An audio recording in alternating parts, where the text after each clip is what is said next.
There's life here, but not as we know it.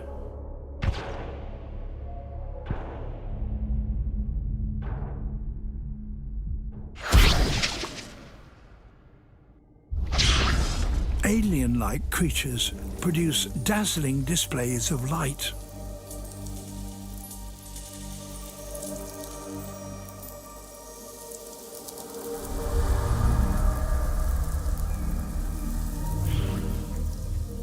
Nearly all animals need to attract mates and repel predators. This language of light is so widespread here that these signals are probably the commonest form of communication on the entire planet. And yet, we still know little about them.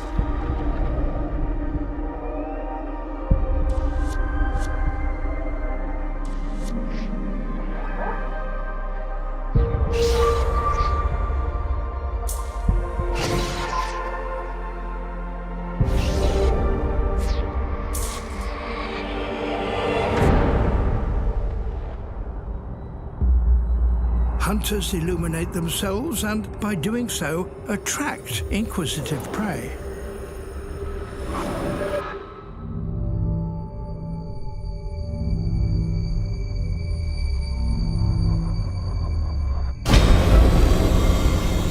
This is fangtooth. It has the largest teeth for its size of any fish. There are pressure sensors all over its head and body, which can detect anything moving in the surrounding water.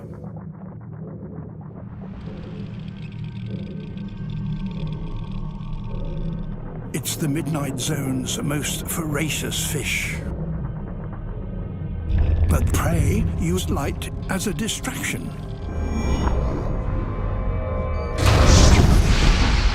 A decoy of luminous ink.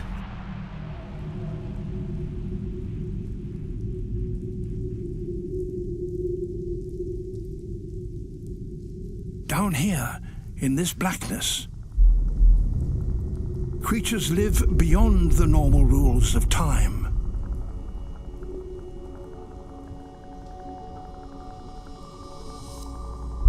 Siphonophores are virtually eternal. They repeatedly clone themselves. Some eventually growing longer than a blue whale.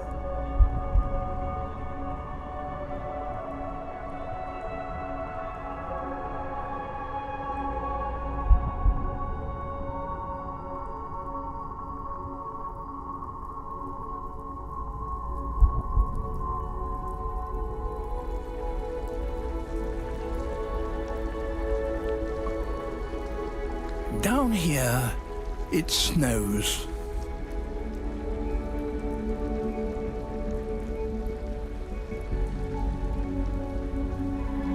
Continuous clouds of organic debris drift slowly down from above.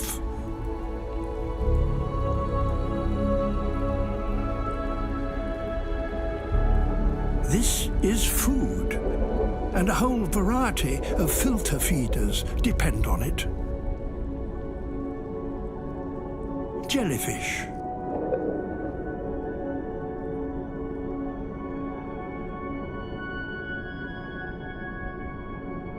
And delicate sea cucumbers.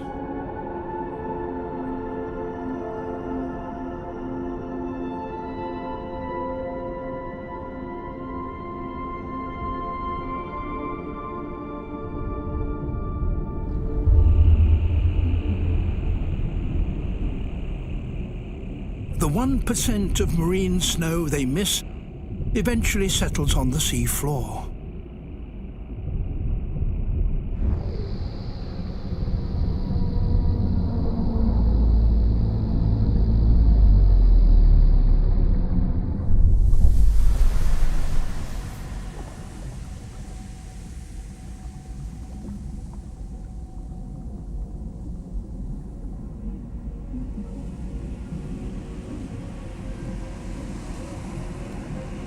Over millions of years, it forms a layer of mud up to a kilometre thick. It's an empty plain that covers half the surface of our planet.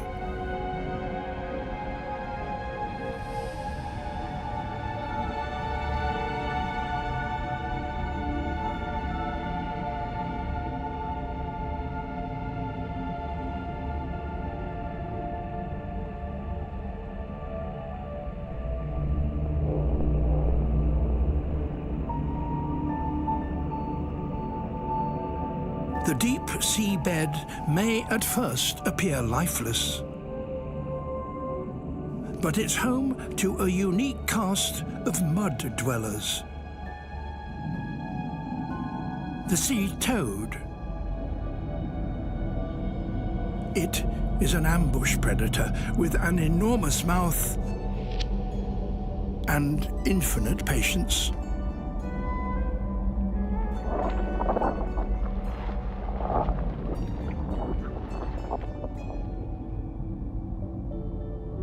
This fish has been living for so long here that its fins have changed into something more useful.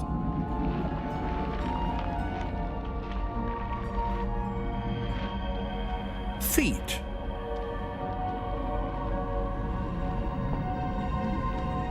They help it shuffle about on the seafloor.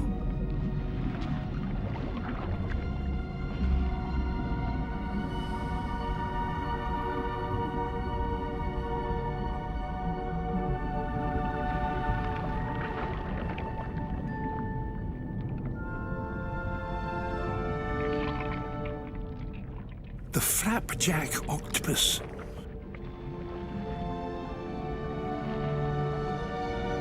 It hovers just above the surface of the mud as it delicately sifts through it, searching for worms. But it can jet away at the first sign of danger.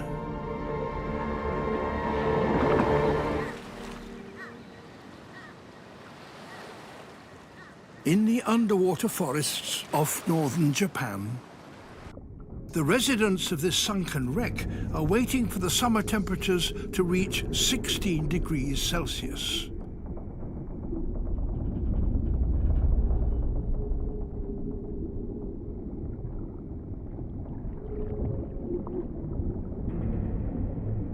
That, for some, is the time for mating.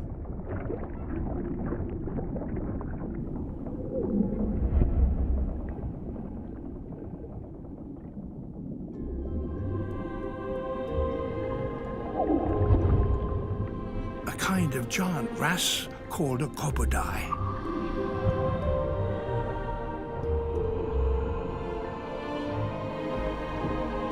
This is a male.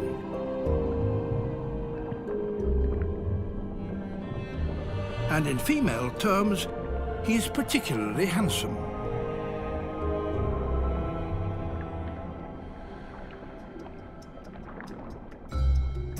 He's a meter long and weighs 15 kilos.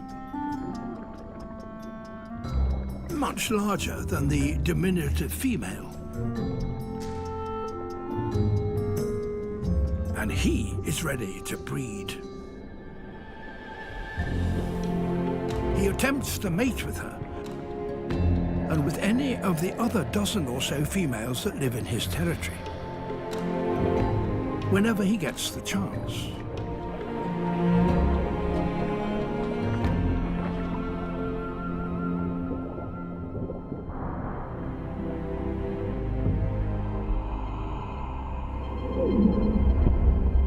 But females from around 10 years old take little notice of his advances.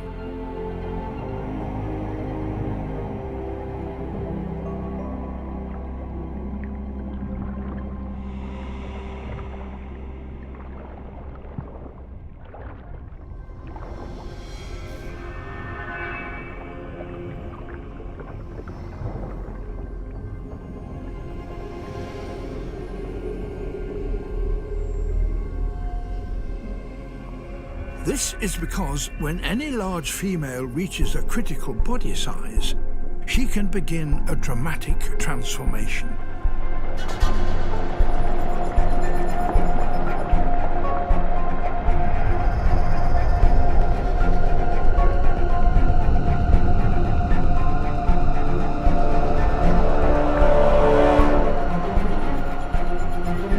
Over just a few months, particular enzymes inside her body cease to work. And male hormones start to circulate. As time passes, her head expands and her chin gets longer. A she has changed into a he.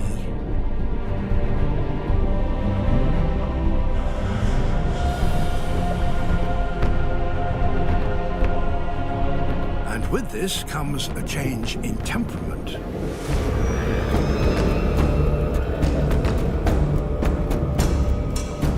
The old male who ruled all the females here is challenged to a face-off.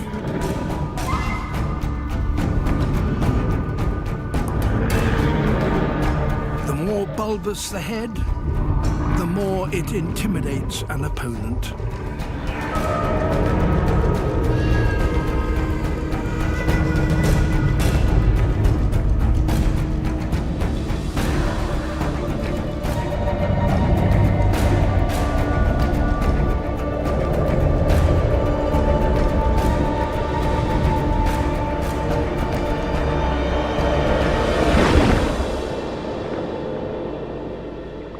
The territory has a new ruler.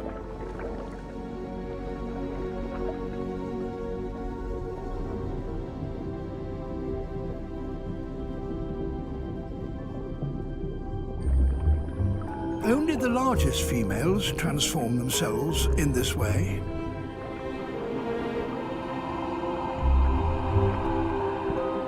But the change enables them to have more mates, so they will have many more offspring carrying their genes.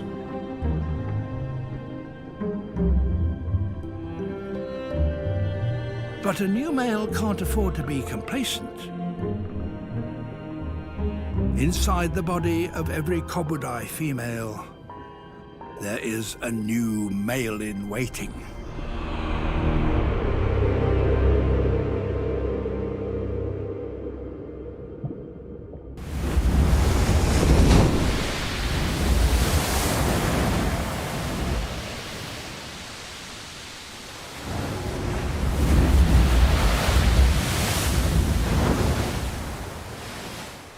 Christmas Island in the Indian Ocean. For millions of years, this remote speck of land has been ruled by crabs.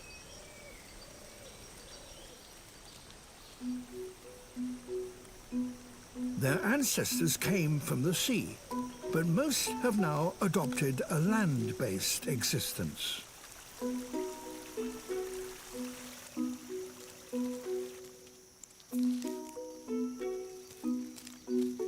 Given there are so many of them, they get along relatively harmoniously.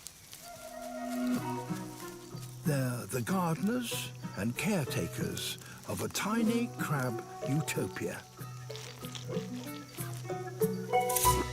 Once a year, they must all return to the sea to breed, and the march of the red crabs is one of the greatest natural spectacles on Earth.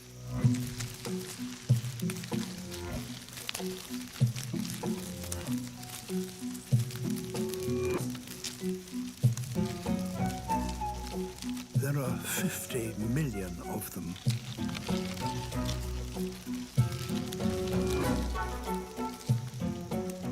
It's an event that has brought the island worldwide fame.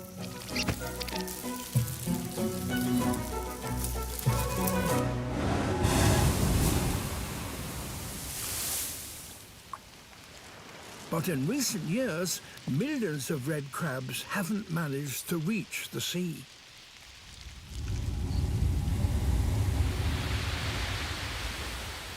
An invader has occupied this island. Yellow crazy ants. They escaped from visiting ships, and with no predators to control them, they have now created vast super colonies in the forest.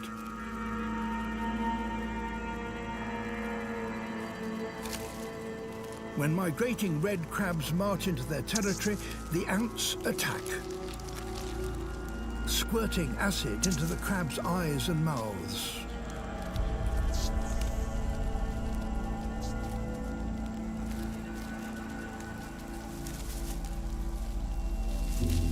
The crabs have no defense. Blinded and confused, they're doomed.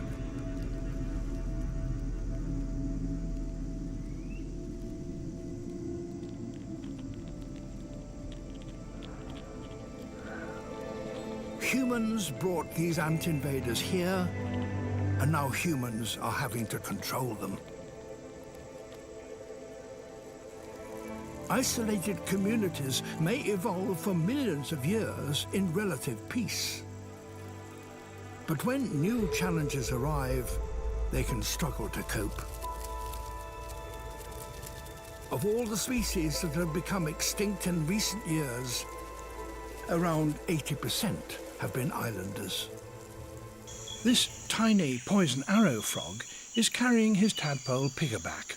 It hatched on a leaf, and now he's taking it to a pool in a bromeliad, high up in the branches. The tadpole wriggles off.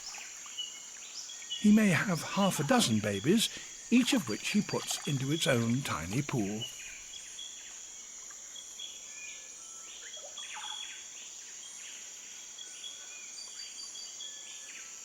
He makes regular tours of all his nurseries, checking on his tadpole's welfare.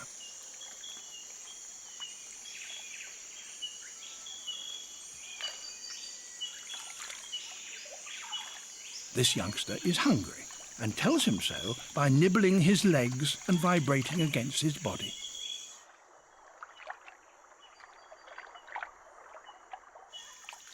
But the male can't feed the tadpole himself.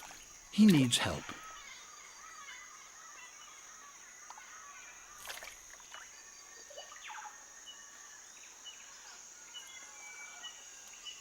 He has to find a female.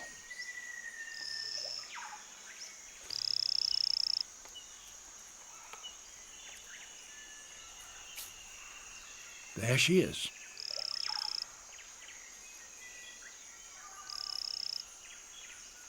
He calls.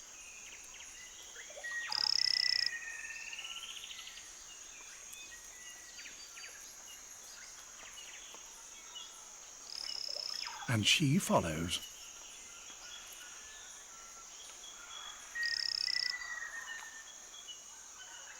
He has to lead, for only he knows exactly where he deposited each tadpole. This one is now very hungry indeed.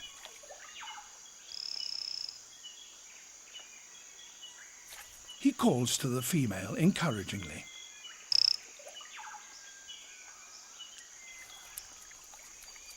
She jumps in, perhaps to assess the situation. Out she comes without having done what's required, so he keeps calling. In she goes a second time. This time she produces food for the hungry tadpole, an infertile egg. There.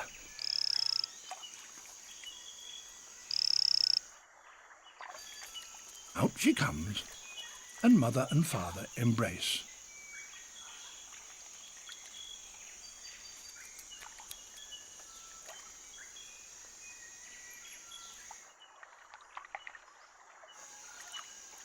Baby has its dinner.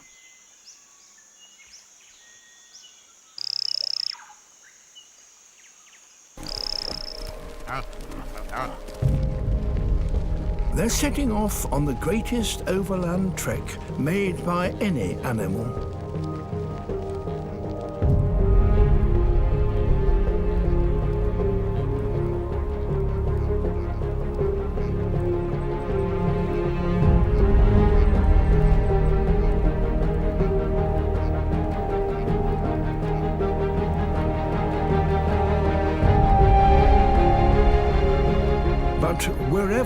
space-eaters travel, predators lie in wait.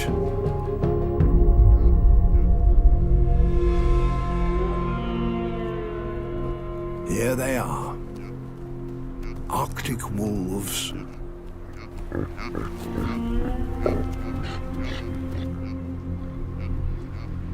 They must seize their chance while the caribou pass through their territory.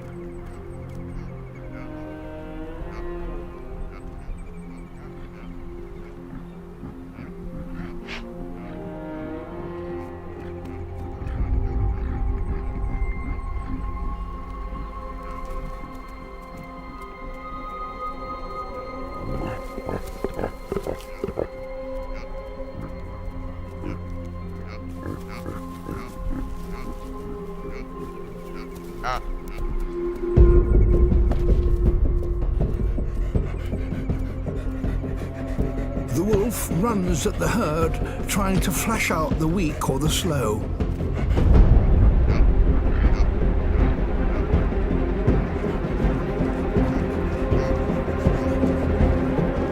A calf is separated.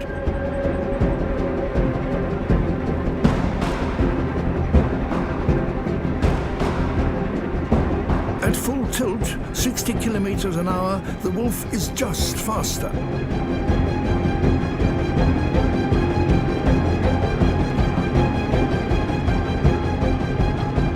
But the calf has stamina.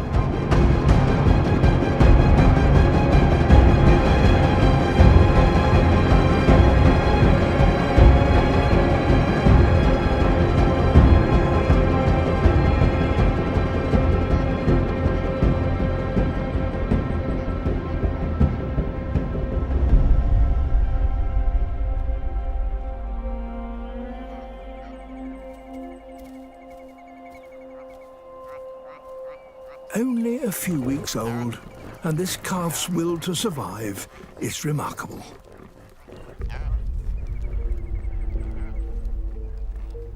And it needs to be, for these young caribou have now started a journey that will last a lifetime. Forever chasing the seasonal growth of the grass on which they depend.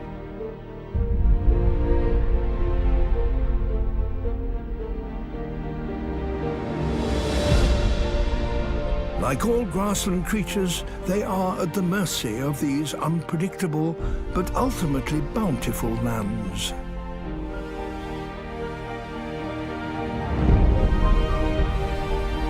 Grass can survive some of the harshest conditions on Earth: flood, fire and frost, and still flourish.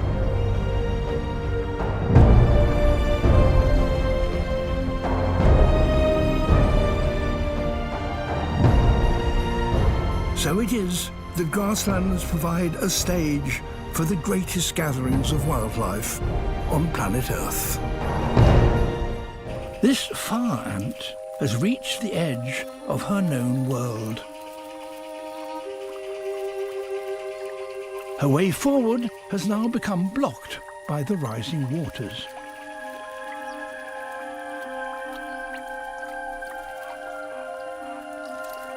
She's one of many, and in a few minutes their underground home will be submerged.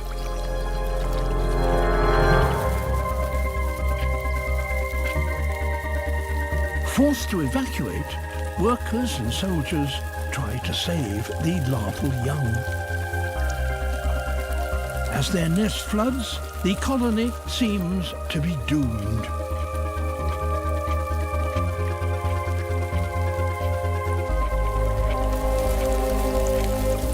But from chaos comes order. The far ants band together, each locking legs with its neighbours. They're building a living raft. Each ant is covered in fine hairs that trap air against its body. As the raft forms, this air creates a cushion for them all to float on. This is the power of the colony. By working together, they've become unsinkable. And no one gets left behind.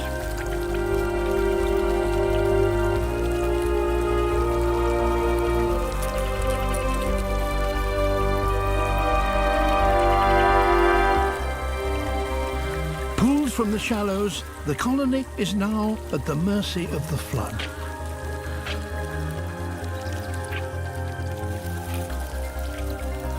Holding tight to the larvae and keeping their queen hidden at the center of the raft, the colony drifts into deeper water.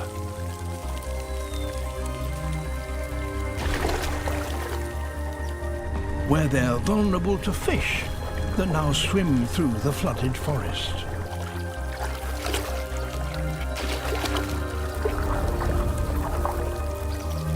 Those that lose their grip must get back to the safety of the raft. Now a few females appear.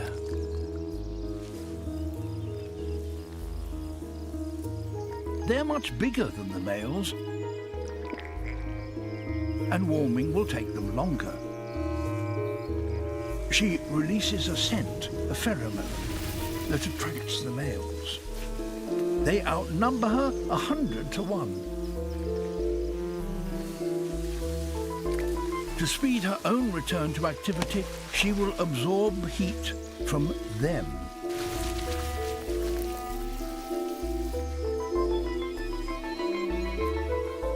Intoxicated by her scent, the males compete for her, wrapping themselves around her.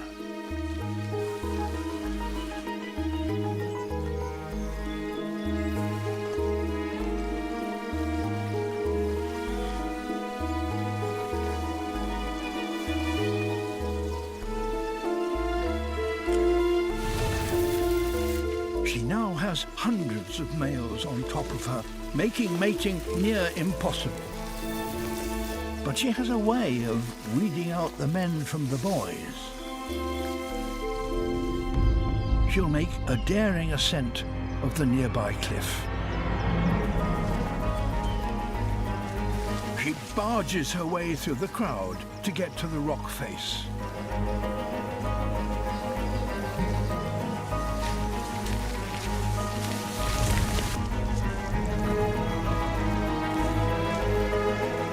As she climbs, only the strongest, fittest males can keep up with her.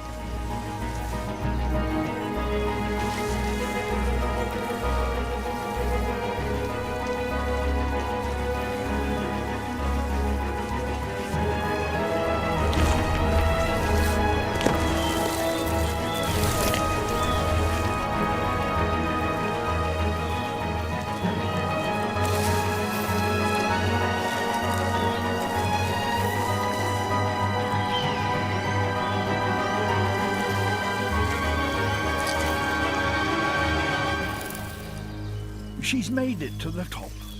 Only a few of her suitors have managed to rise to the occasion, and she may reward them all. The rare and wonderful golden frog. It does have a voice, but it's not loud.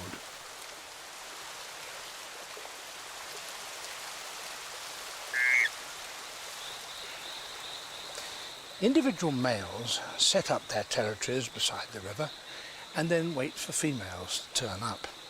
And since good positions for the territory are not common, they may have to hold them against intruders. And here one comes. Just in case his call is inaudible, he makes his message clear with a wave.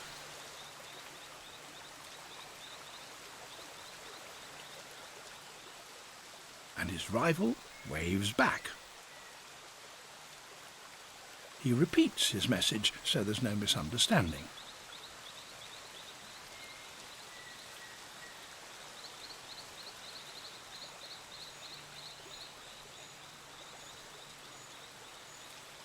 But rival is not deterred. Well, that makes things perfectly clear. Another arrives. Perhaps, at last, this is a female.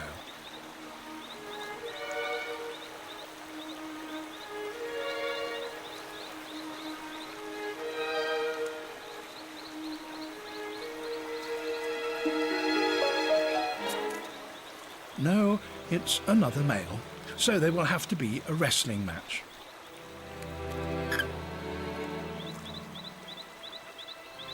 That should teach him. And his rival signals submission by keeping his head down.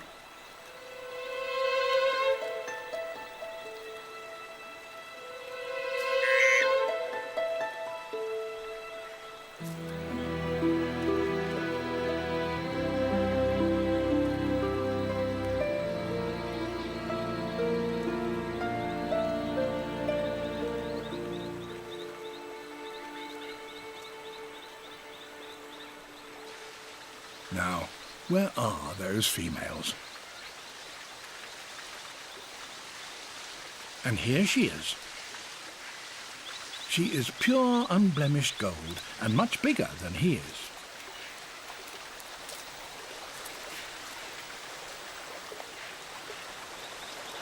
A finch. A female. Its ancestors doubtless were blown here by storms many centuries ago. Like most finches, they feed on seeds, nectar, and insects. But there's little food of any kind on wolf. And since they aren't strong enough flyers to leave the island, they've had to find food from a very unusual source. They depend on another of the island's inhabitants.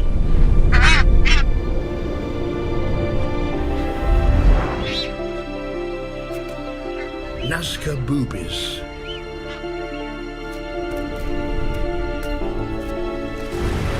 Every day, these seabirds commute between the island and their fishing grounds out in the open ocean. Each time a pair meet, they renew their bond and then catch up with the neighbours.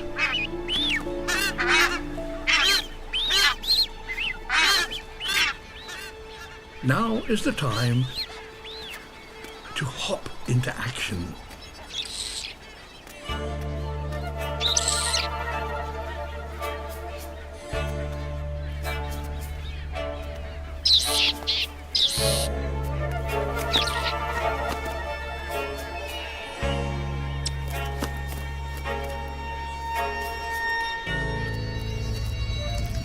Blood. They are vampire finches. These little birds have become one of the world's newest species.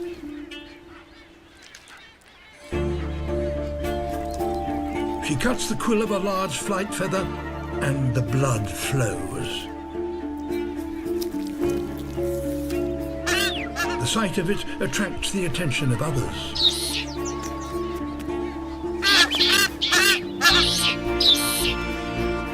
Blood is very nutritious, worth fighting for.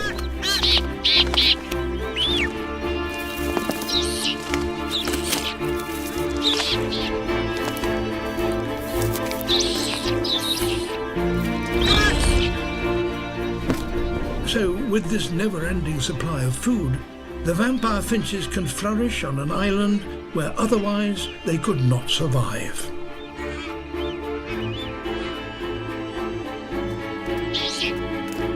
Why the boobies don't object, nobody knows. Perhaps the finches' behaviour started when they helped the boobies to remove parasites from their plumage. Maybe the boobies think that the little vampires are still providing a service. Who can tell? In just 3 weeks, 500,000 calves are born on these ash-rich plains. That's 24,000 a day, 1,000 an hour. Calves stand up within a few minutes of being born, though some need a little more time to find their feet.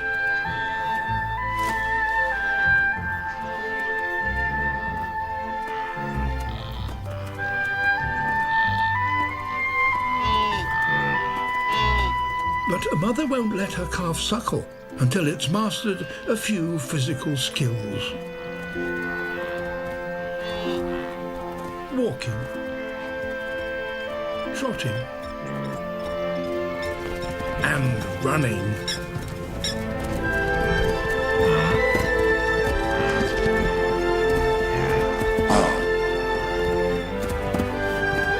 Wildebeest calves must run if they're to stay alive.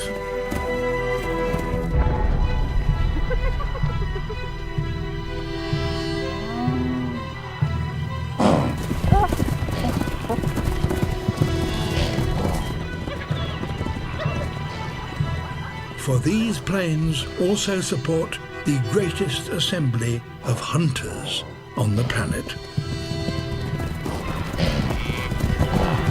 Each species has its own special hunting technique, but all have the same aim: to make the most of this brief superabundance of life.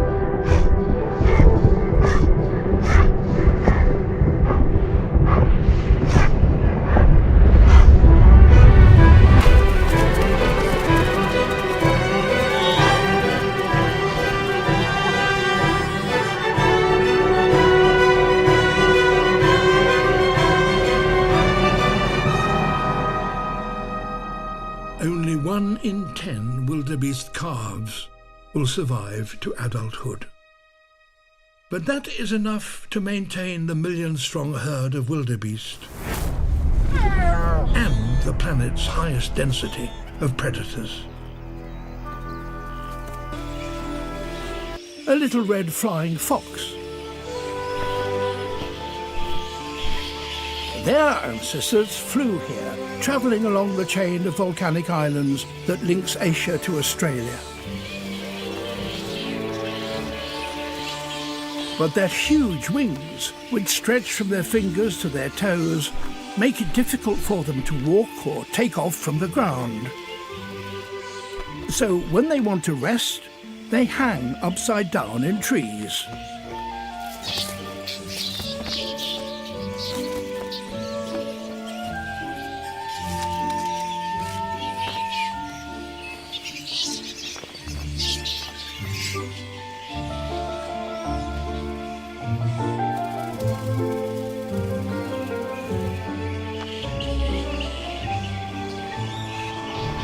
But the bats have to drink every day.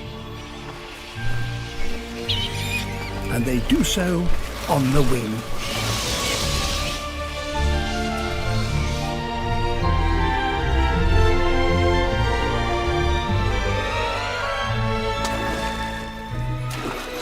They swoop just low enough to wet their bellies, and then, back in their roosts, they will suck out the water.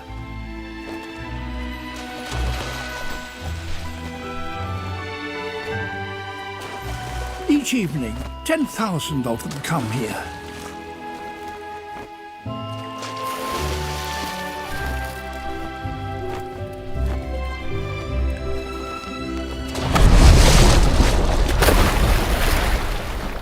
Not all of them return. Every 2 meters of river, there is a crocodile. They were here long before the bats. Survivors from Australia's prehistoric past.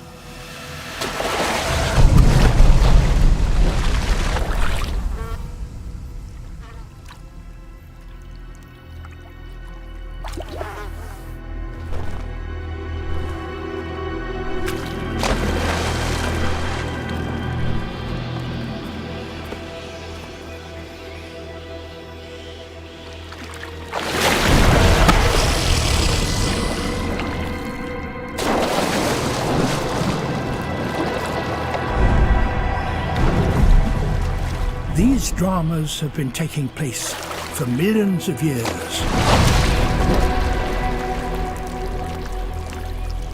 Aerial agility versus patience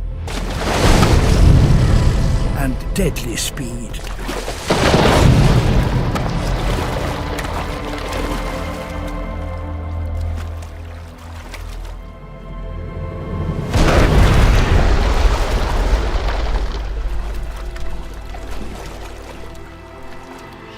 Australia's forests are hostile places in which to make your home.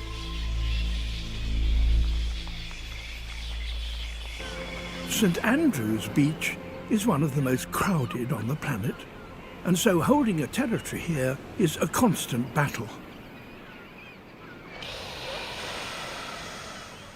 This bull elephant seal holds the mating rights to 60 females. For 2 months, he's guarded this stretch of beach. Unable to feed, he's losing 10 kilos a day. And he's exhausted. But other bulls are lying around, waiting their chance.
Blubber, 15 centimeters thick, is protection against the cold, but not from the impact of a 4-ton opponent.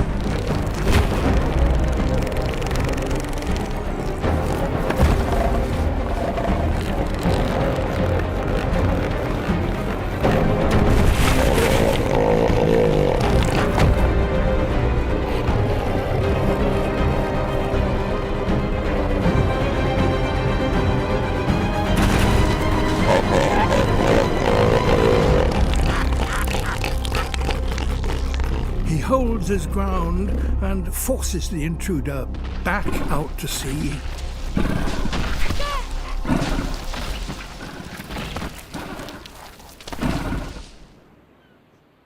Life in the Antarctic is harsh indeed.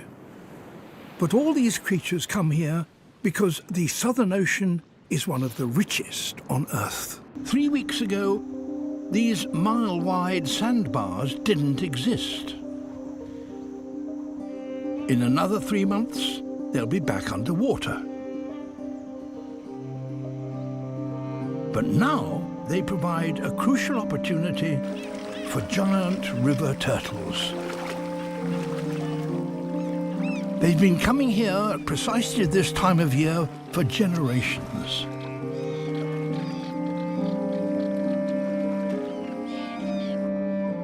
"50,000 of them, a quarter of the world's population. They're all here for one reason, but their window of opportunity is short, so timing is everything.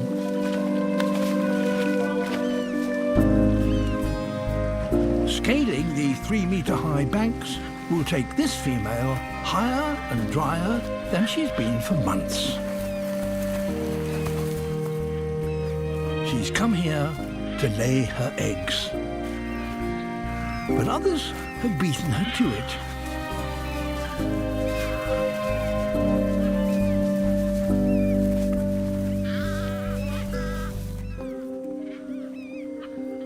The early arrivals have already claimed nearly every inch of the beach. And there are still many more turtles to come.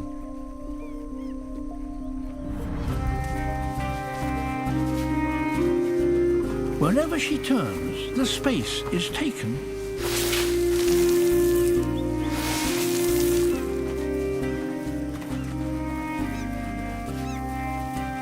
But being fashionably late does have an advantage. Had she arrived earlier, her eggs might have been dug up by those searching for somewhere to lay.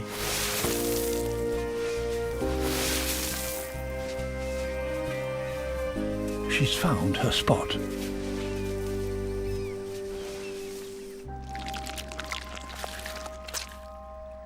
Settling down, she lays nearly 100 eggs.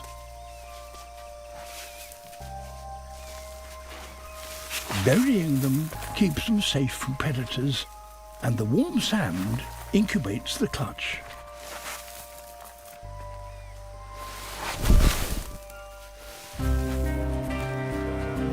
They must hatch before the river rises again and floods the sandbar. Any turtles that lay after her may have left it too late.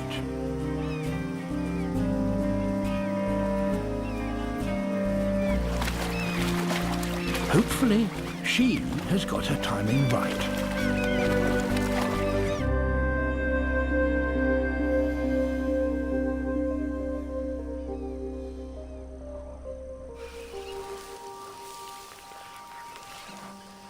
Two months on, and the hatchlings emerge into the world.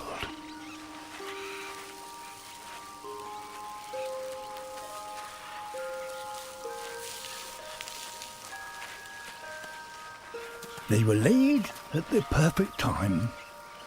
Hundreds scramble for the river just as the water starts to rise. Those still to hatch aren't so lucky.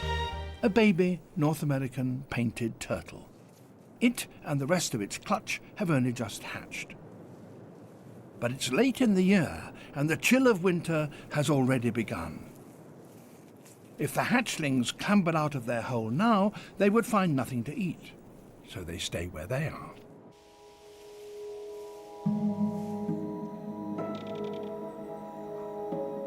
The temperature will fall to -10 degrees.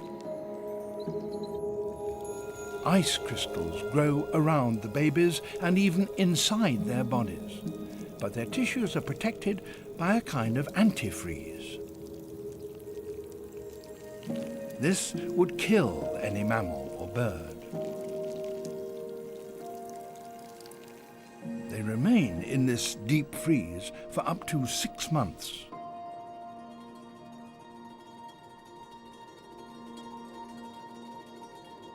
But spring comes at last.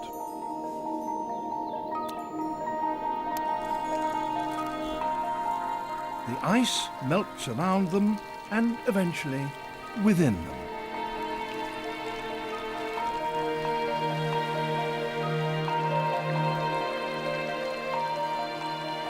Slowly, they begin to come to life.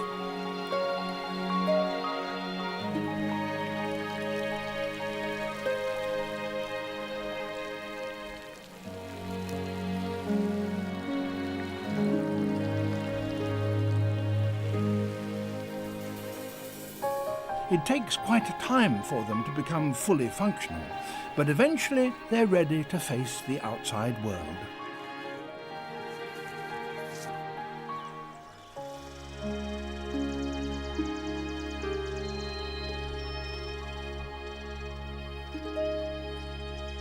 So, by allowing their bodies to cool, they have avoided the hard times.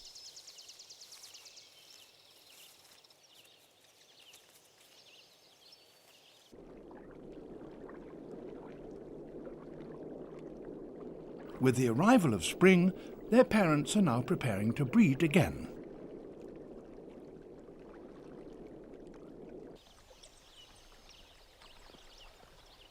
The male courts the female by gently strumming her cheeks with his long claws.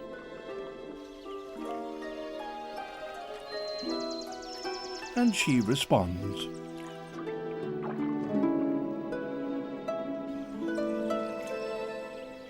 Cold blood is clearly no barrier to affection. In fact, reptiles can conduct as complex and as sensitive a courtship as many a mammal. Off the south coast lies by far the biggest of them, Tasmania. And that has its own special marsupial. One that seldom appears until after dark. The Tasmanian devil.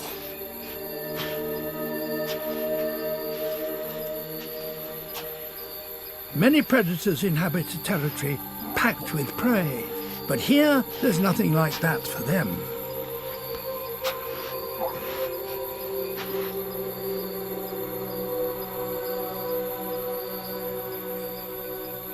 Each may travel for miles, night after night, prepared to eat anything it can find, dead or alive.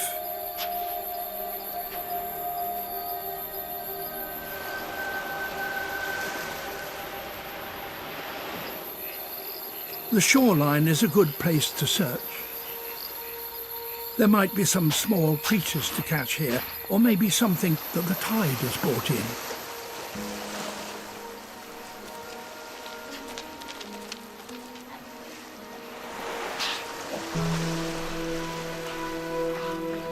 The carcass of a wallaby has been washed ashore.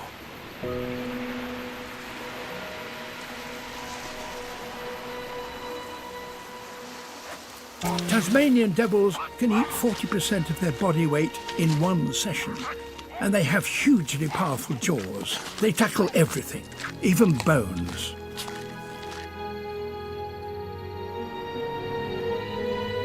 Back at the den, there are other hungry mouths.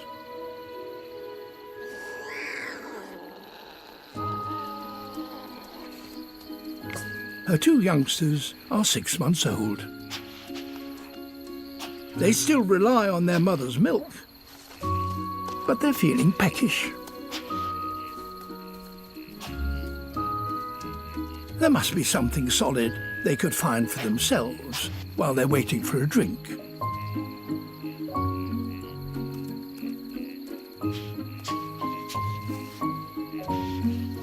Is this food?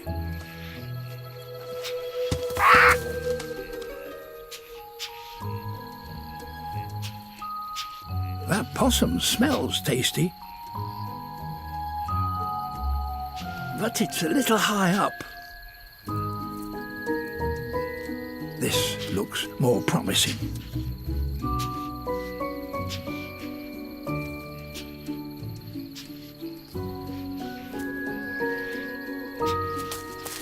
At last, a giant stick.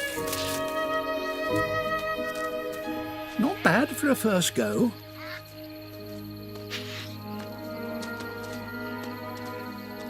Their mother will protect and feed these youngsters for another 3 months. Their survival is important to her, but also for us.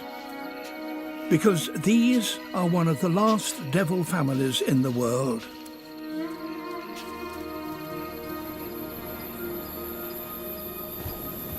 Tasmanian devils are now endangered. Found in only a few places, such as this remote islet off the coast of Tasmania.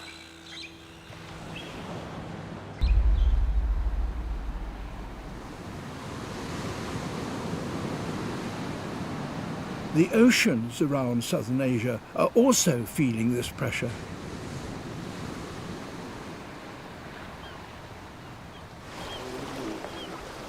These seas feed billions of people around the world. For many fishermen here, their catch is their only source of livelihood.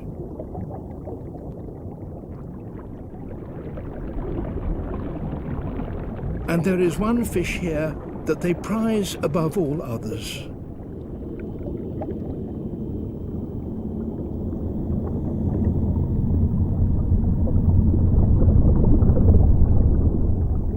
The whale shark.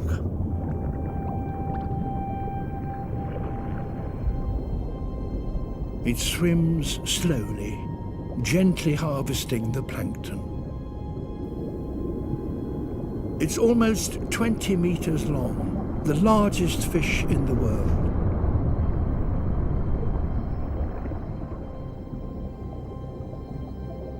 They are also under threat. Like many shark species in Asia, populations have declined by more than half in recent years.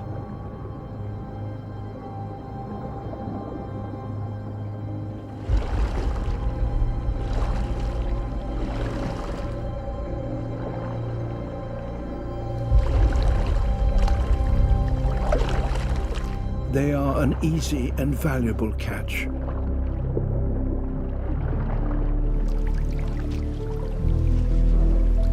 But here, there is a respect for the seas and their inhabitants. Whale shark hunting has now been banned across Indonesia's waters. This whale shark plays a different part in the lives of these fishermen. They feed him, and the relationship seems to bring joy to both parties.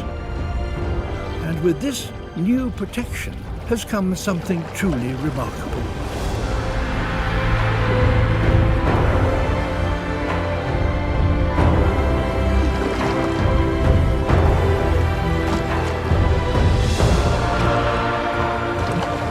Whale sharks from far away are seeking out these fishermen, and in these safe waters, there is a chance for their numbers to increase. And maybe one day, other shark species will be protected too.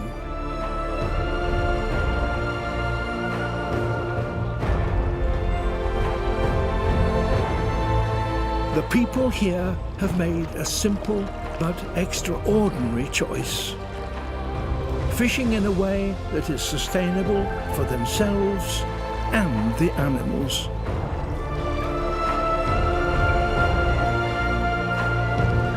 Caring for wildlife is surely our shared responsibility. Across this vast continent and across the world, it is decisions like these that are key to protecting the planet's most precious diversity.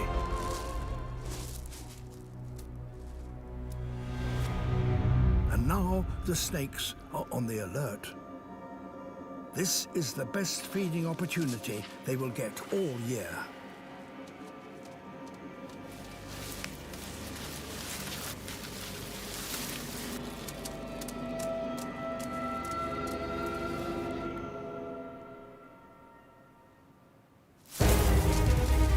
On flat ground, a baby iguana can outrun a racer snake. But others are waiting in ambush.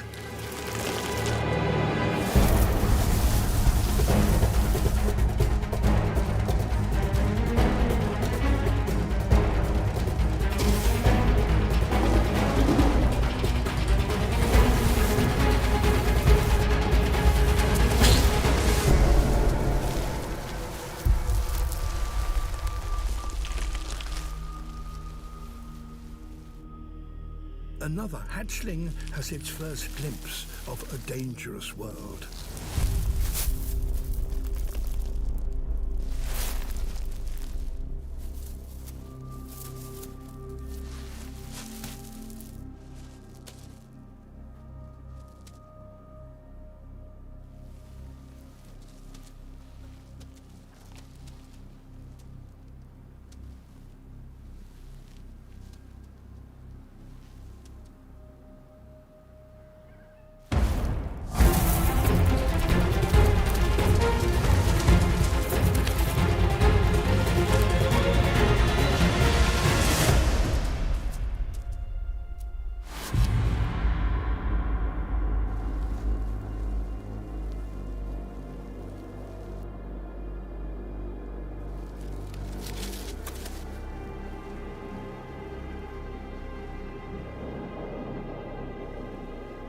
A snake's eyes aren't very good, but they can detect movement.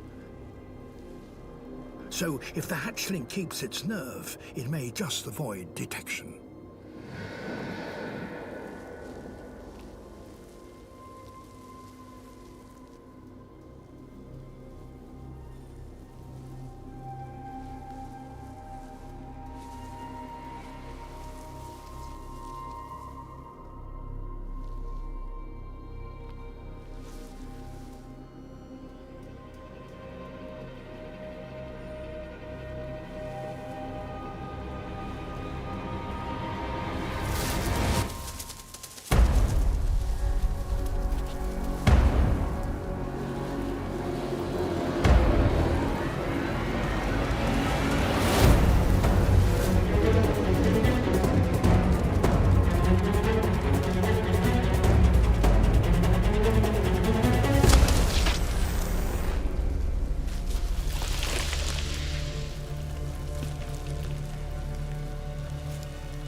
A near miraculous escape.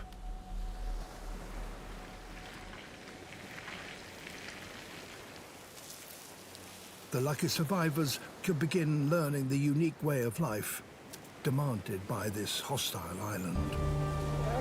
Wolves. These in northern Canada are the largest and most powerful in the world, and they're setting out to hunt. The pack is 25 strong, a sign that the prey they're seeking is formidable.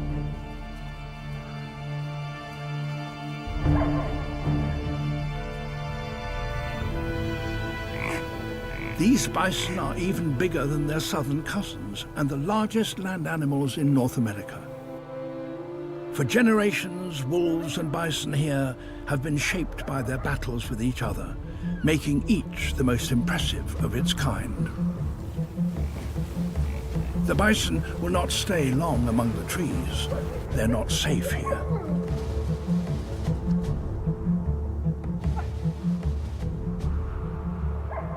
The wolves are closing in, but their chance of ambushing the bison in the woods has passed. Their prey are now in the open and grouped together for safety. The wolves will need to work as a team if they're to make a kill. They circle the herd, trying to unsettle it and split it up. But the bison are armed and dangerous. They will be safe as long as they stick together.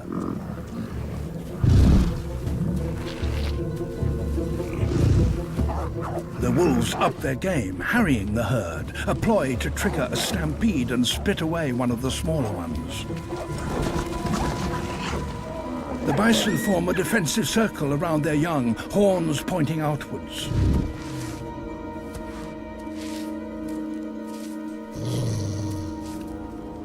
The wolves need a bison to break rank.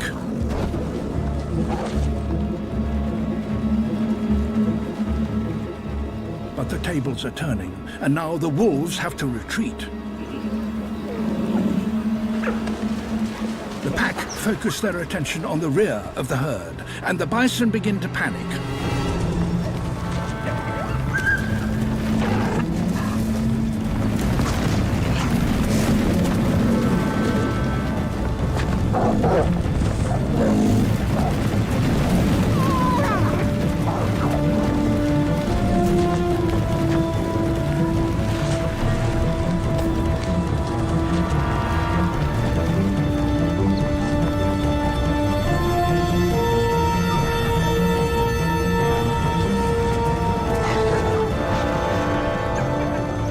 A young bison falls behind.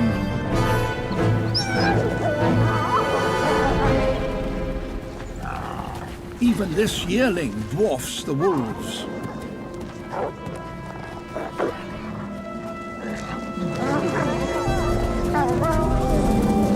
Running head down, the herd's only thought is escape.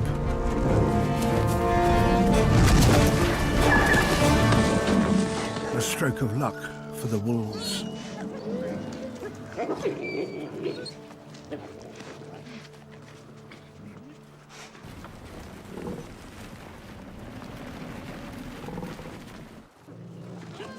The kill will feed the pack for several days, but then they will have to resume the chase. Their cover blown, escape seems impossible.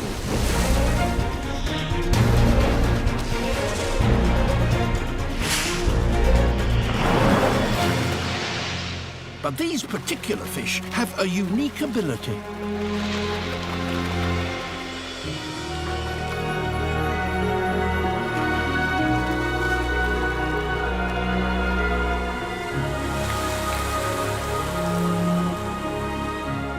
They're flying fish.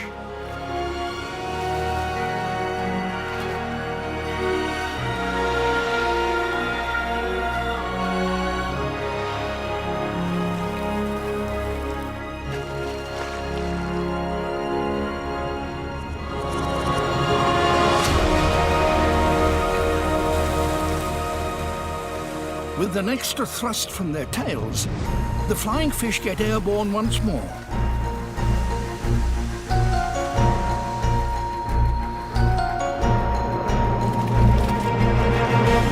With a good wind, they can glide for hundreds of meters.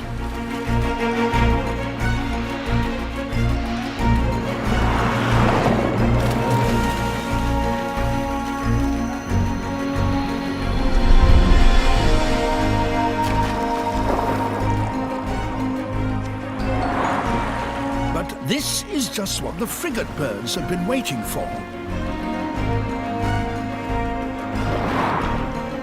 When frigates join the hunt, the flying fish are literally caught between the devil and the deep blue sea.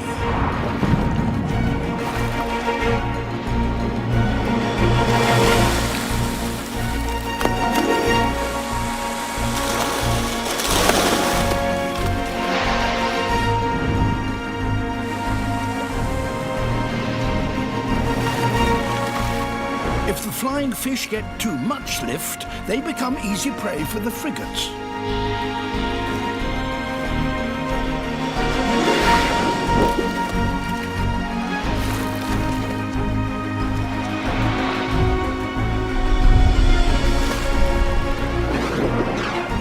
If they dive to evade attack from above,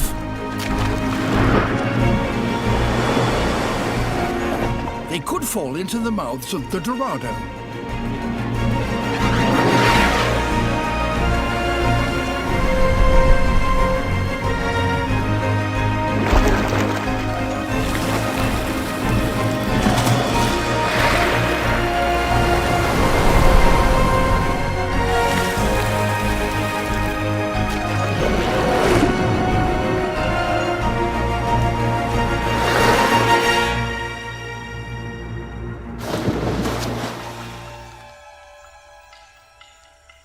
Mantids will eat anything that moves, including other mantids.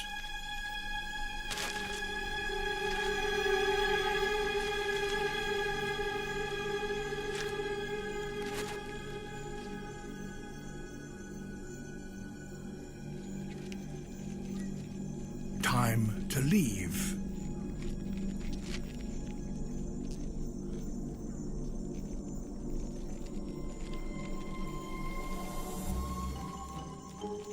This tiny insect is now open to attack from predators lurking in the undergrowth.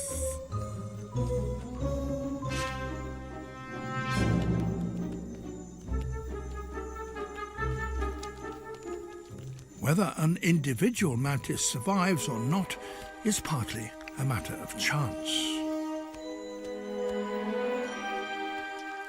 Whether it's spotted by a predator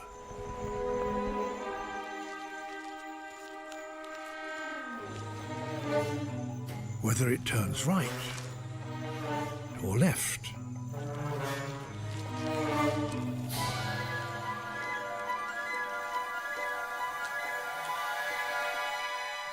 So far, its luck has held. But this hungry jumping spider is still in pursuit.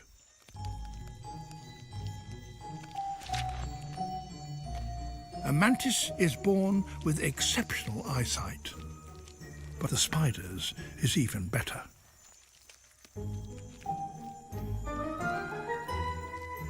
Although this young mantis can't yet fly, its long forelegs, evolved to catch prey, give it reach.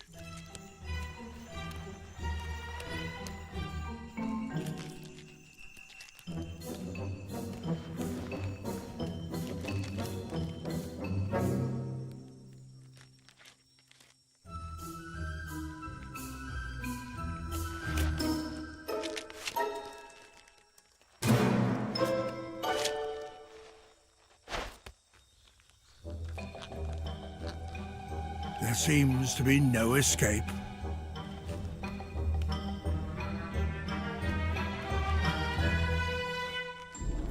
But this mantis has a surprising line in self-defense. Kung Fu, praying mantis style.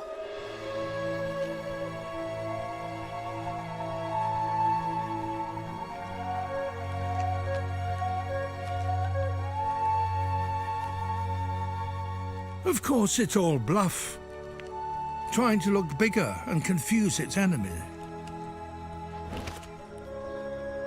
But it's got away with it.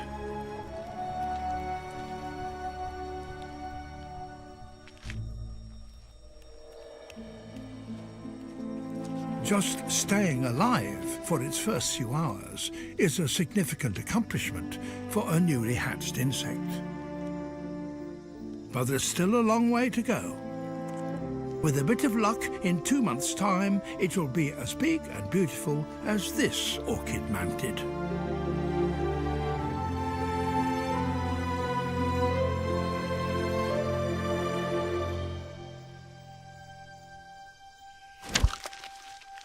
Or maybe not.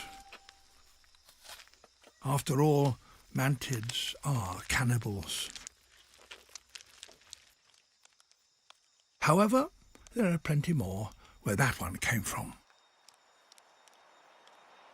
At this time of year, polar bears on average succeed only once in 20 hunts.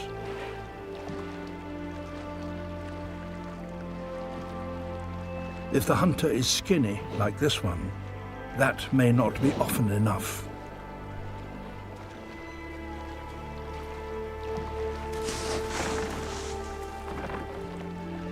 All she can do is keep trying.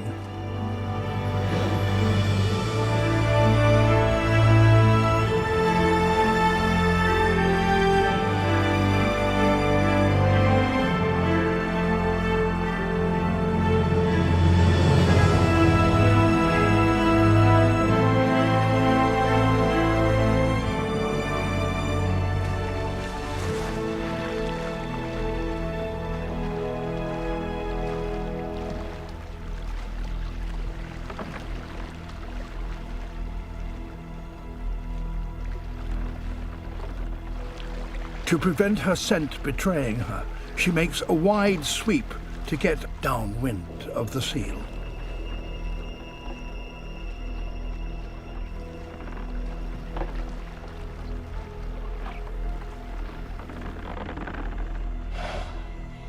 Getting close.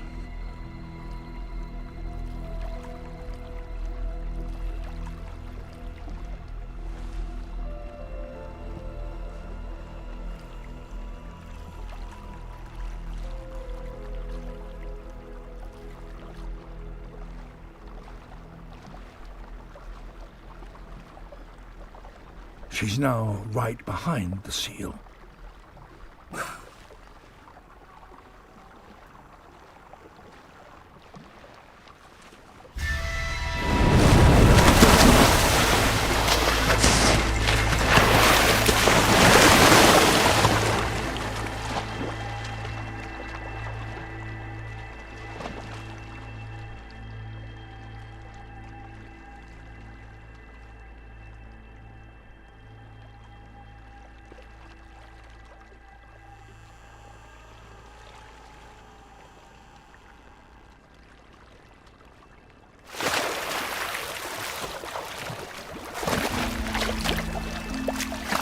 Incredibly, she caught the seal underwater.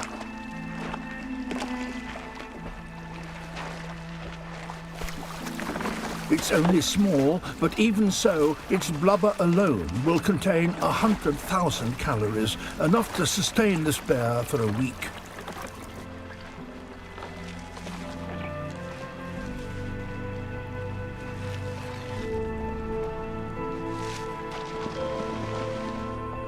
And in that time, she might even catch another.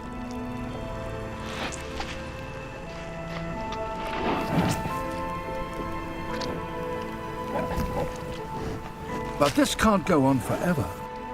As summer continues, temperatures are rising. Each hunt requires more energy, draining the bears of their reserves.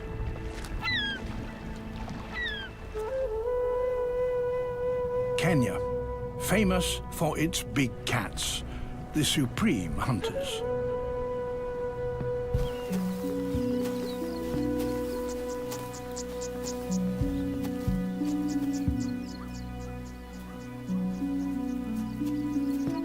Cheetahs specialize in hunting at speed.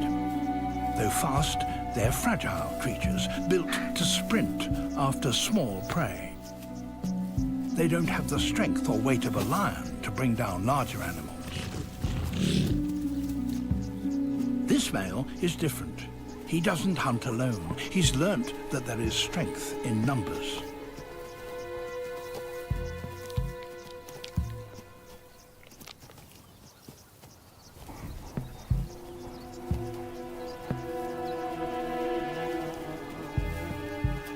But here, there are not just two, but 3 cheetahs.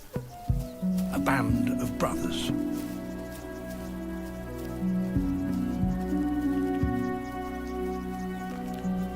They have changed their tactics, and by doing so, have taken their prey by surprise.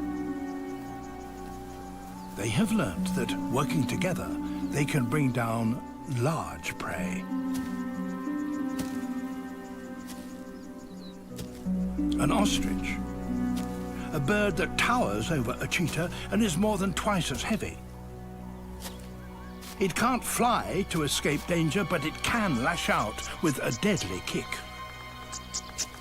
A female, unaware as yet of any danger.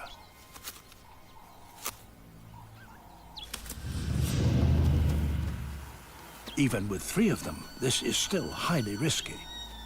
If one gets injured, the other 2 couldn't hope to tackle such large prey.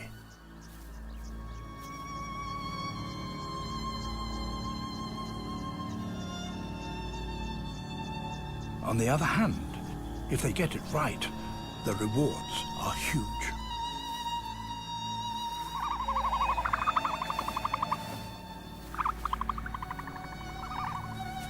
The male has spotted one of the brothers, but only one. It's not too worried.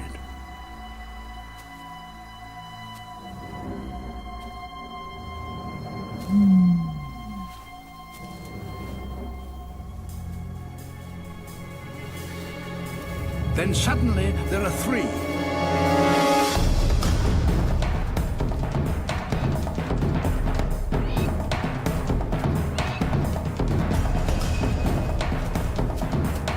The female is slower to realize the danger, and the cheetahs switch targets.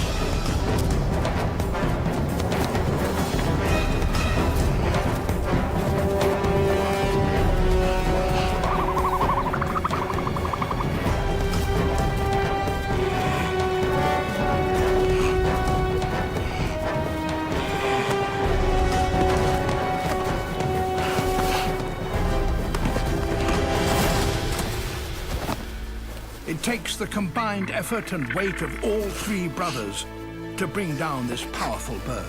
Even now, the ostrich could land a fatal kick.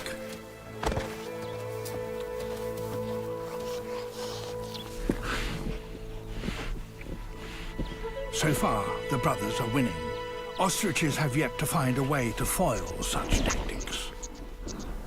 Food is so hard to find this far north that a wolf pack must search hundreds of square kilometers if it's to be successful. and success means raising the next generation.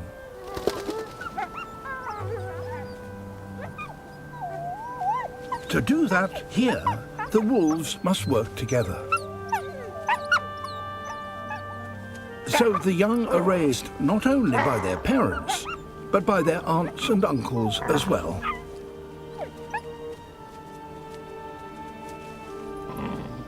Together, they try to ensure that each pup reaches near adult size before the snow returns. A growing pup needs more than just a few leverets. The wolves need bigger prey, and to catch that, they must hunt as a pack.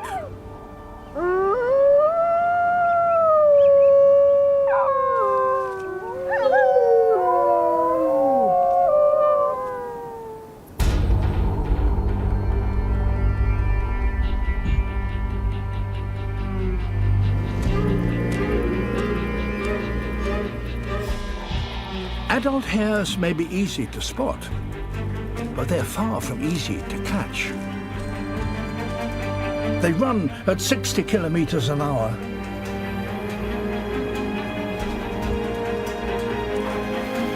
To catch one, the wolves work as a team.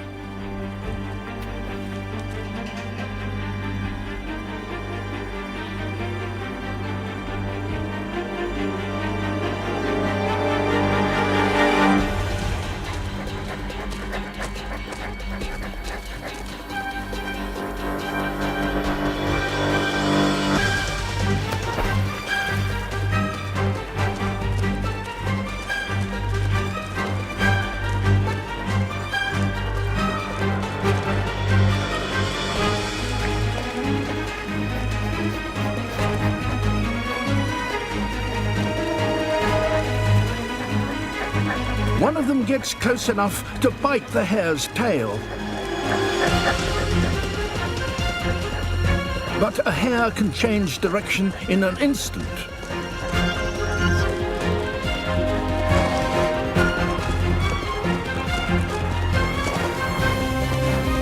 If it can continue to sidestep and jink, it may ultimately outlast them.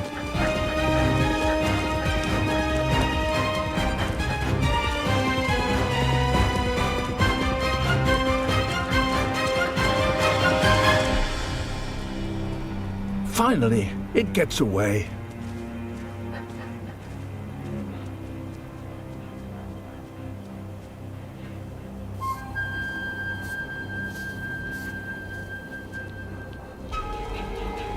For the next hare, the whole pack gives chase.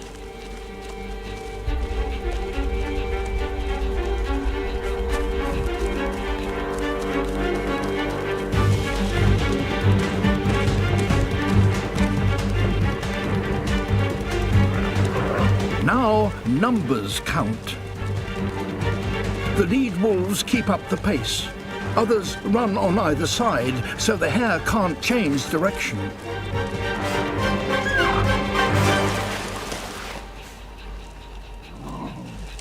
A tiny meal for the whole pack. Even when more sea lions arrive, they can't seem to break down the sardines' coordinated defenses.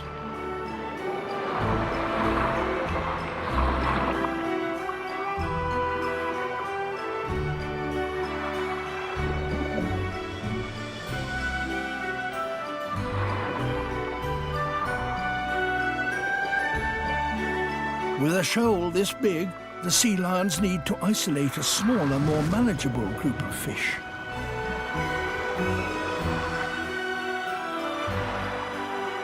But with so few predators, the fish still have the advantage.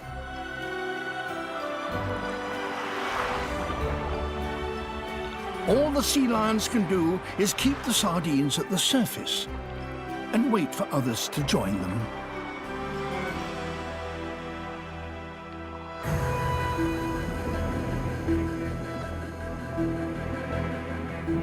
Tuna. Their arrival changes everything.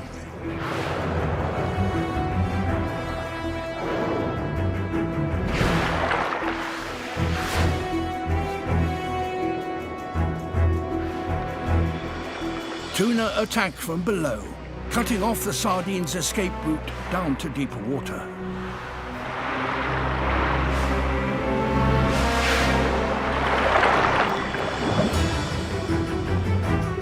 Next to appear shearwaters. Excellent flyers, but also surprisingly agile underwater. With so many predators attacking from all sides, the advantage starts to shift away from the sardines.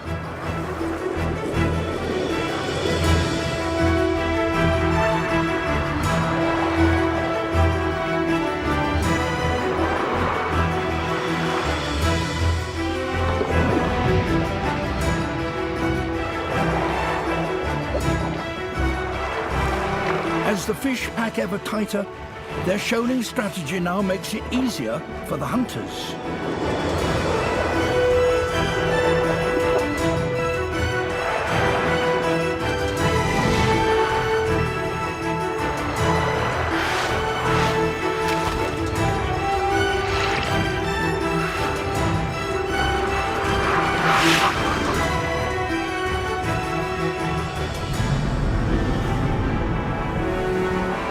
Sharks.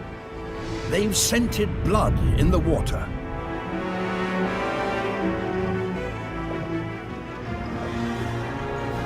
Surprisingly, perhaps, the predators never attack one another. They work together to corral the ball of fish, taking turns to grab a mouthful.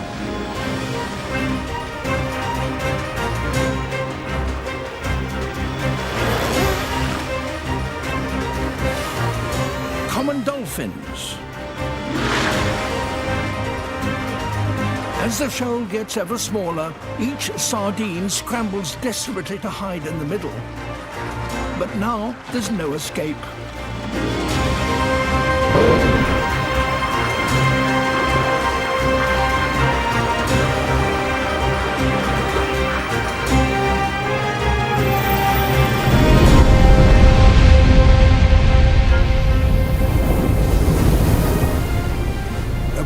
Whale finishes off the feast. Tons of sardines devoured in less than an hour. During the dry season, over 500,000 terns crowd onto this remote atoll in the Indian Ocean.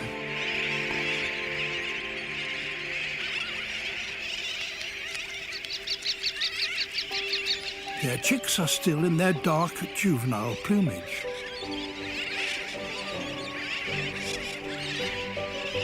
They vary in age.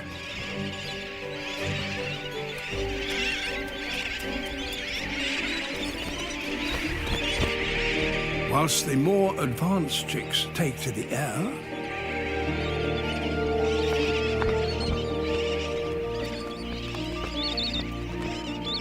others aren't quite ready yet.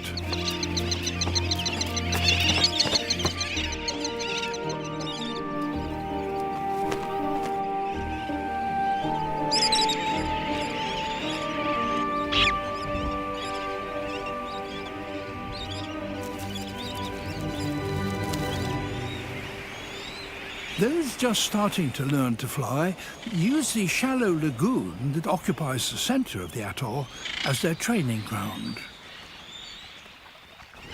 It's difficult for some of them to stay aloft for long.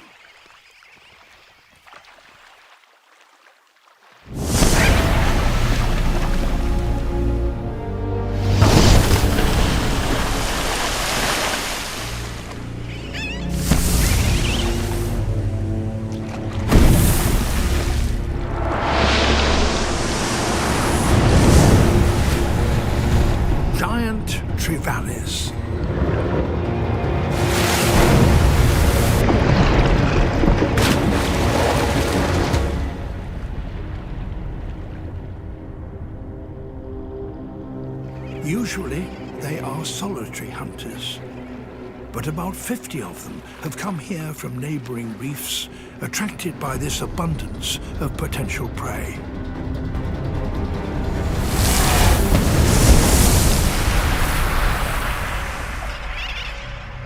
The fledglings stay out of the water if they can.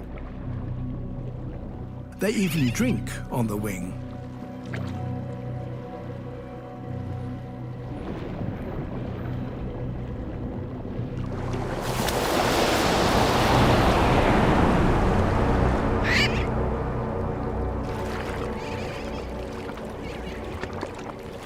If the Trevally are to catch one now, they have to up their game.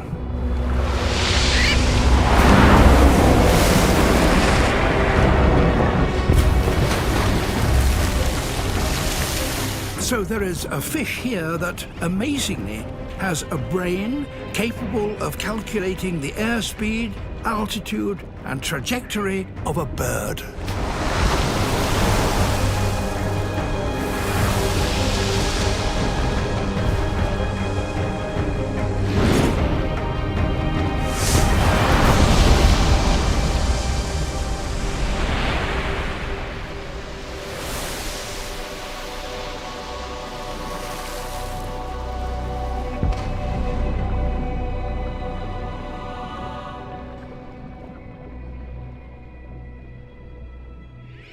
The time comes when every fledgling has to take to the air and collect food for itself.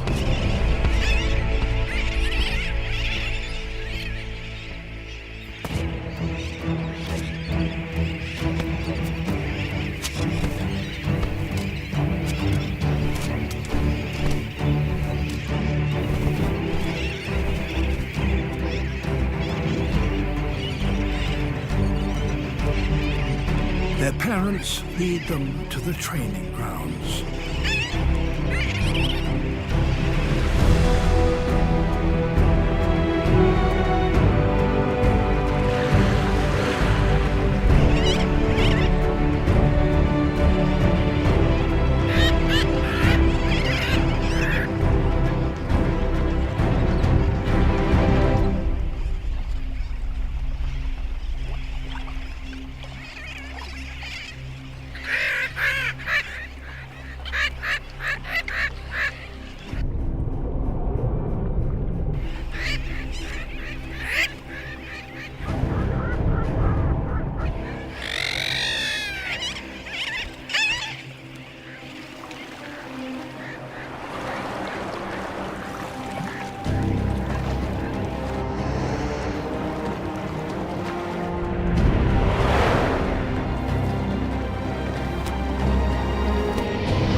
If they are to survive, they must learn quickly.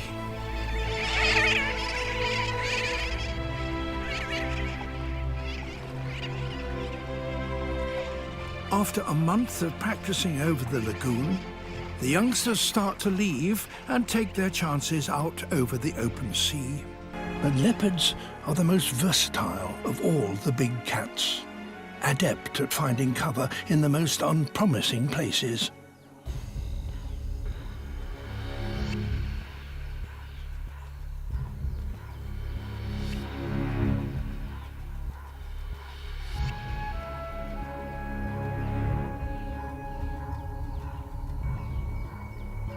The steep walls of the gully are now her cover for an ambush.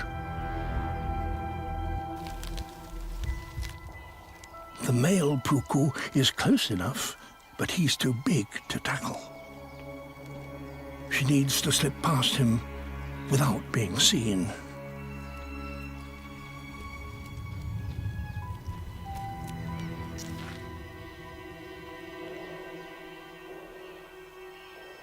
If he spots her, he'll blow her cover.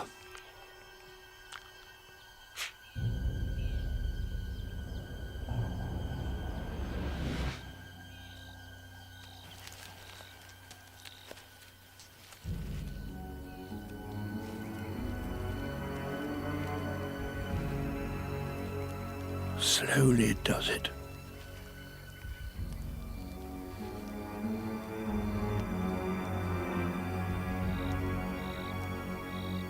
To succeed here, she needs to find prey grazing close to the edge. Or better still, in the gully itself.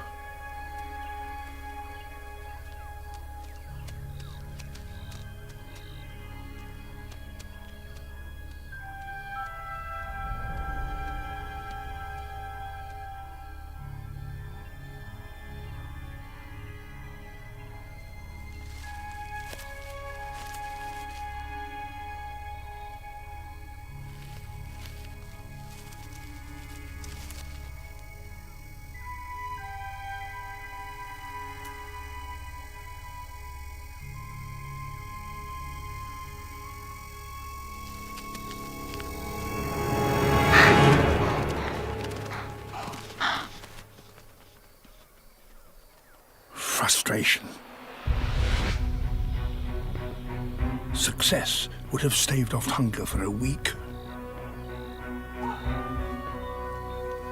But while there's prey around, there's hope. Peeking over the top is a risk, but it's the quickest way to find a new target.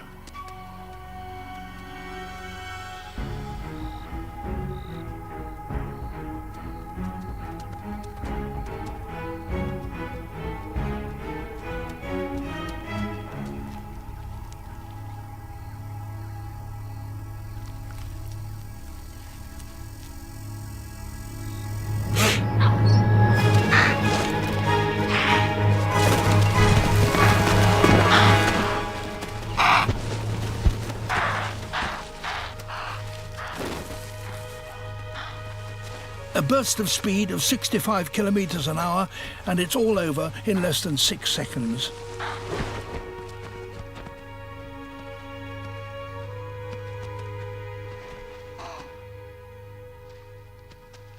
Except it isn't.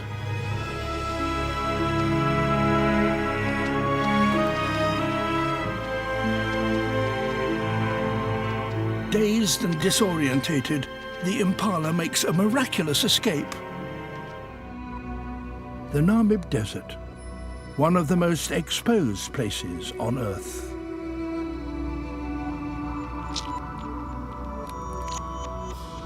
As the sun climbs high, everybody takes cover from the extreme heat. Everybody except the hot rod ant.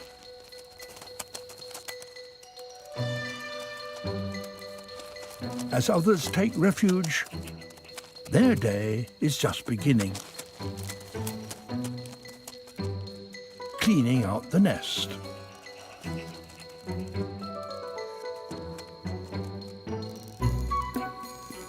The sand can reach a scorching 70 centigrade. The ants' long legs raise their bodies above the surface, where it's 10 degrees cooler. But if they stand still, they will fry. They must keep moving or risk the same fate as their quarry, the creatures that have collapsed from heat stroke. Too deeply buried, but a good place to cool off. Foraging decisions must be fast. Too big? Perfect. Back to the nest before they also die.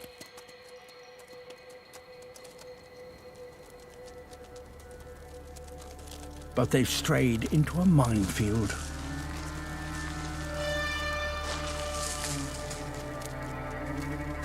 Each of these strange, cone-shaped pits is a death trap.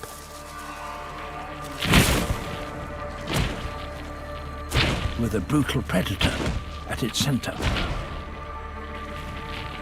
Here lie antlion larvae, tiny ambush predators with venom-filled pincers.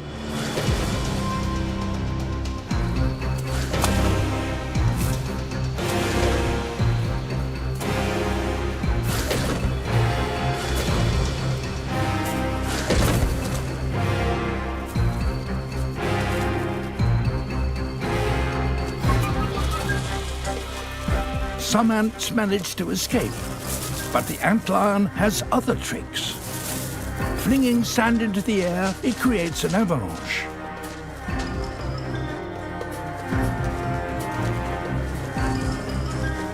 In this cone of death, the walls are so angled that the sand slips beneath the ant's feet. As boulders rain from the sky, escape seems almost impossible.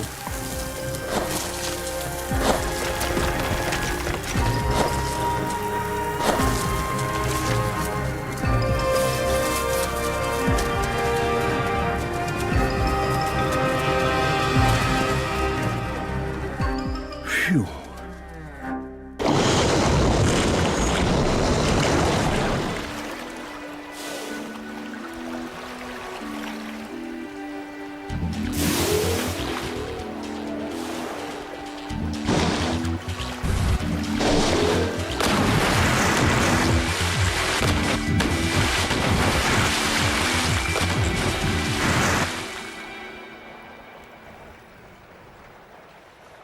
Not much remains of the porpoise after the whales are through with it.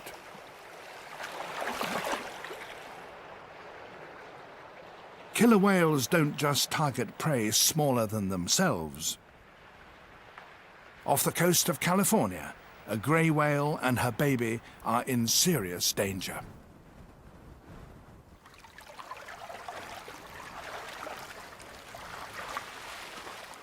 Once again, computer images give the underwater view of an extraordinary hunt. The grey whale calf is just a few weeks old. It's following its mother north towards the summer feeding grounds in Alaska. They've reached Monterey Bay, where a deep trench cuts in from the sea. As they move beyond the trench wall, the grey whales lose their cover. Out in the bay, the killer whales are listening for that telltale sound, the breathing of a great whale.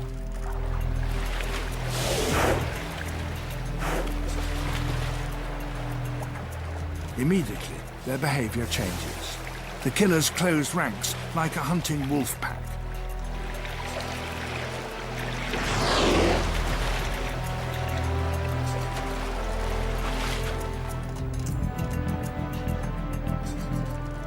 Killer whales have caught up with the mother and calf. And now the chase is on. The grey whales try to outswim their attackers. Fast swimming pushes up the grey whale's breathing rate. A breathless calf is easier to catch. The killers work as a team. Their first goal is to separate the baby from its mother. The grey whale mother is a formidable adversary. She could seriously harm a killer whale with just one slap of her massive tail fluke.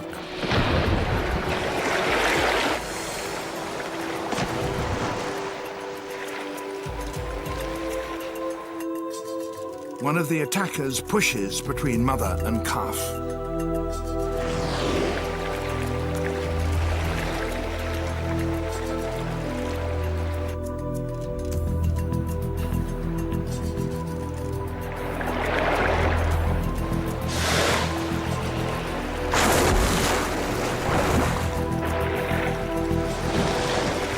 The strategy is working.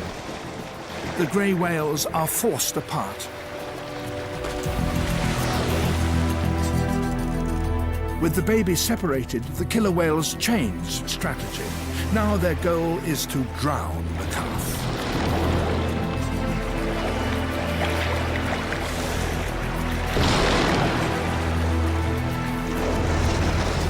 For sea lions to venture into deep water here is very dangerous indeed. It's much safer to stay in the shallows if they can.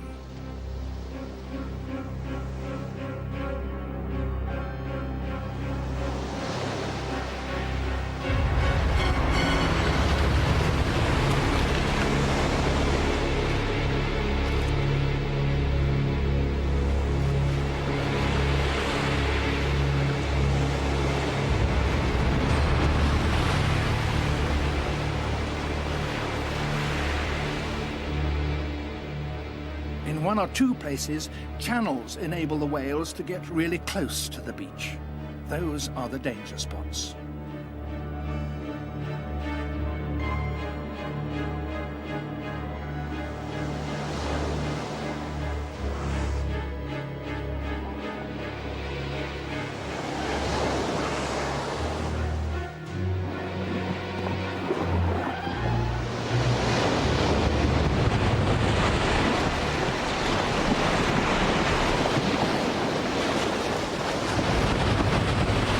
To get off the beach, the killer has to thrash its body.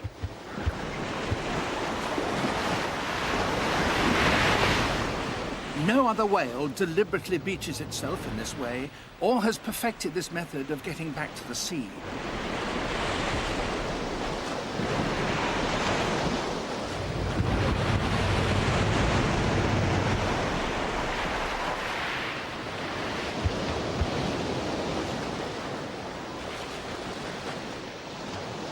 As long as the sea lions stay well up the beach, you might think they would be safe.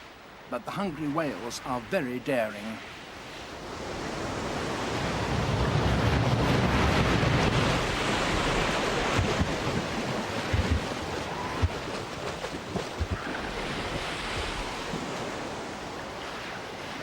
Now, several of the whales are hunting in a group.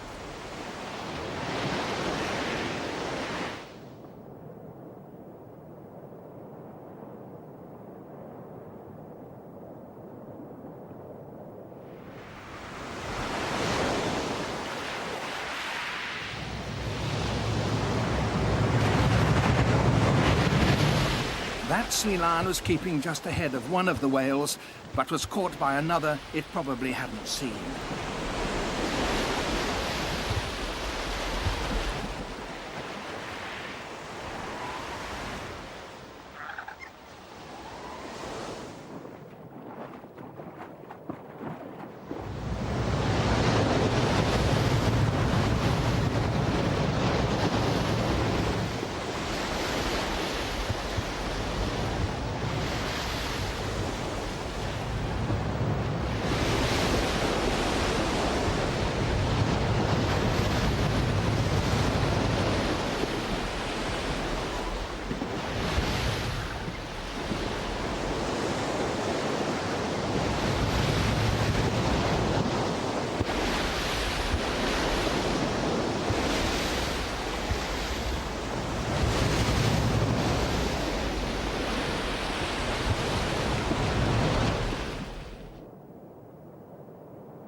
This savage beating may be to separate hide from flesh.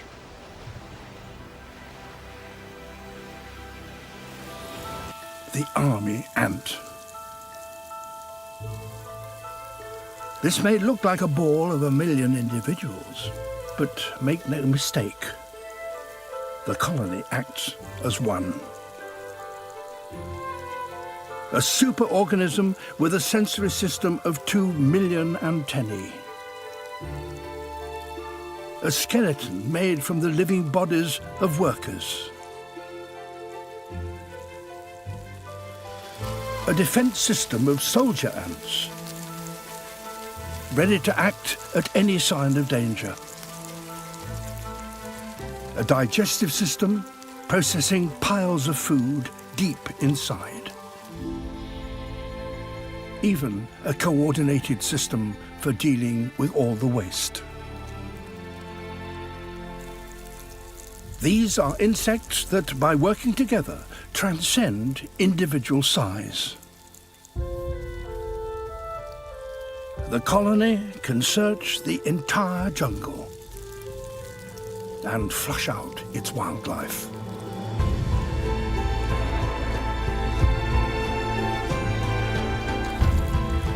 Each day, it sends out a silent probe into the forest in quest of food.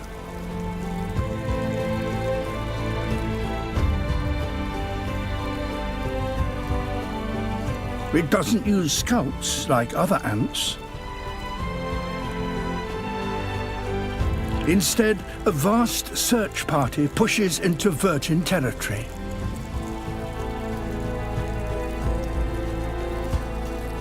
Seeking out the signs of anything alive.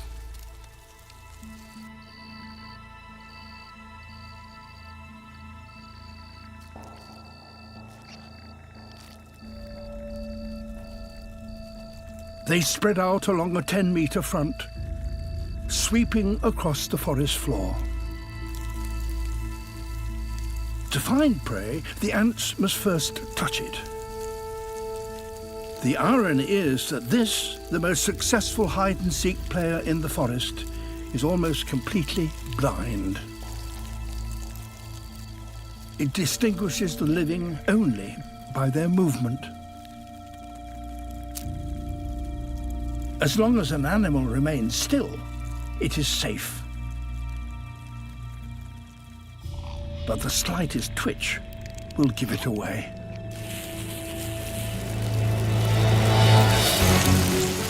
Within seconds, the prey is pinned down. Within minutes, it's torn apart at its joints. The more the prey struggles, the more the ants engage.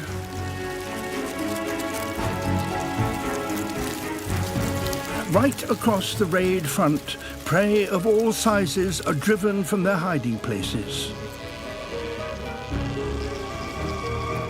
Even wasps must abandon their homes when the ants arrive.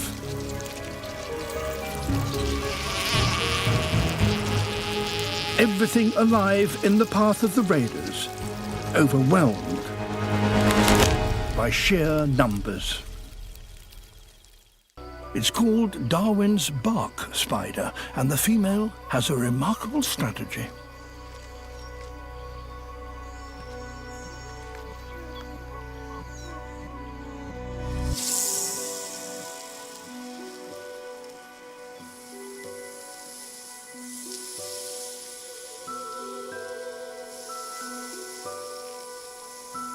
Like a real-life spider woman, she sprays strands of silk in one long, continuous flow.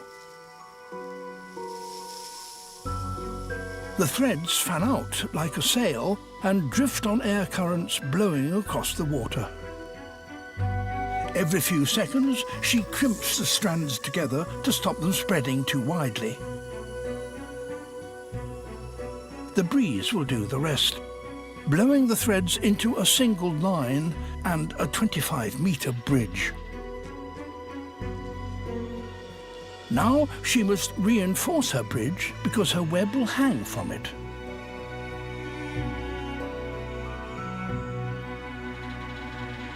But there's something bouncing the line at the other end. Another Darwin spider is trying to take advantage of her hard work.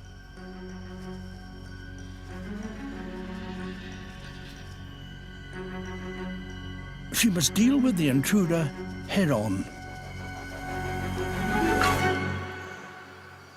The cut line is an inconvenience, but no more than that. With hooks on the tips of each leg, she gathers in the thread.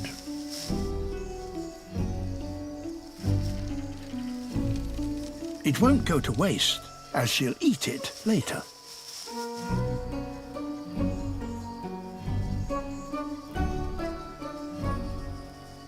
When it's all reeled in, she sprays again. Out streams another 25-meter bridging line.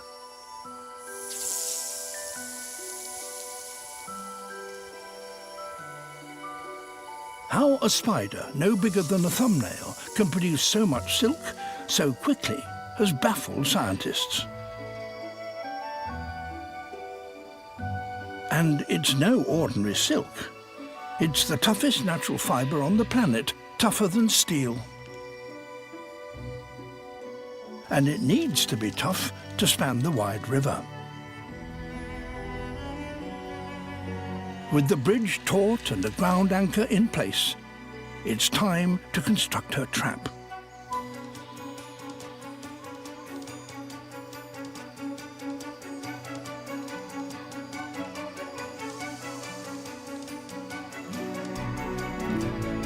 These spiders can build the world's largest orb webs, up to 2 meters wide.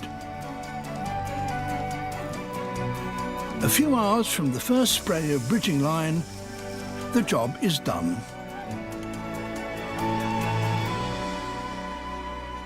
Now her strategy is simple. Sit and wait.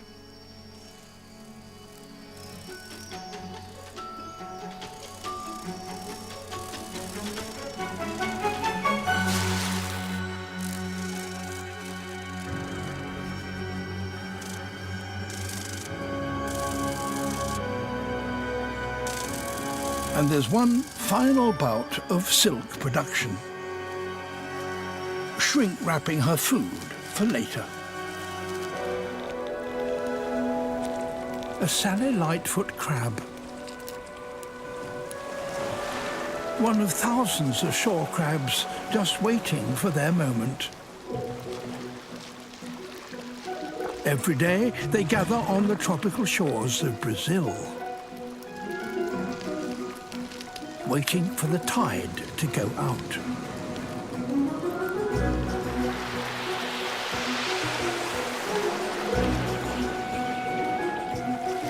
Which exposes their feeding grounds.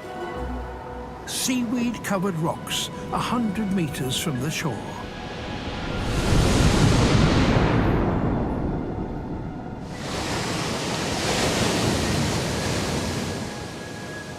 Getting there is a race against the tide.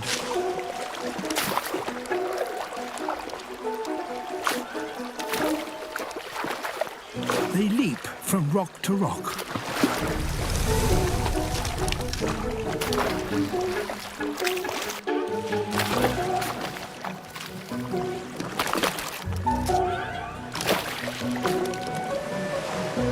These crabs seem to be afraid of the water.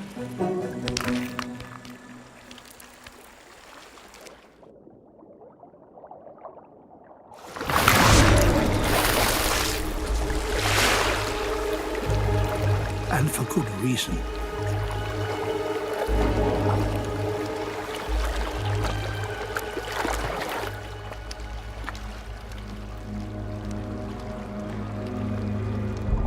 The moray eel. The chain moray is a specialist crab hunter.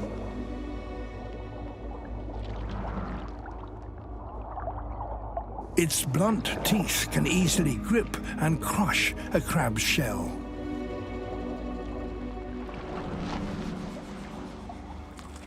It's the crab's deadliest enemy.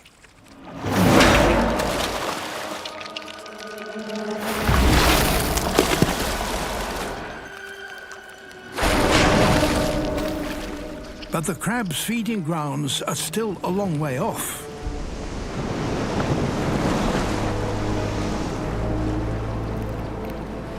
They must press on.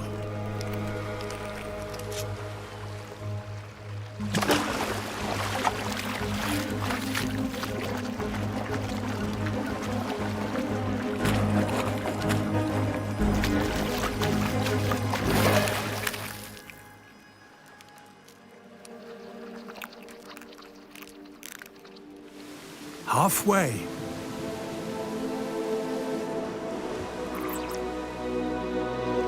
But their enemy has other ideas.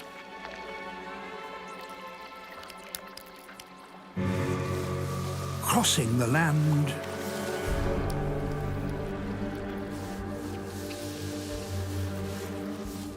To reset the ambush. To feed, the crabs must keep going.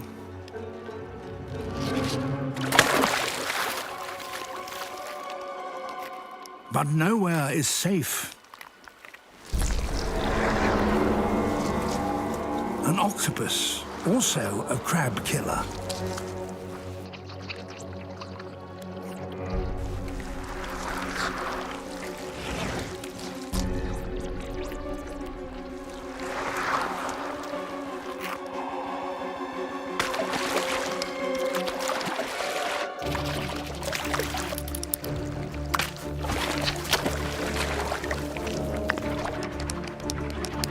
The crabs make a dash for it.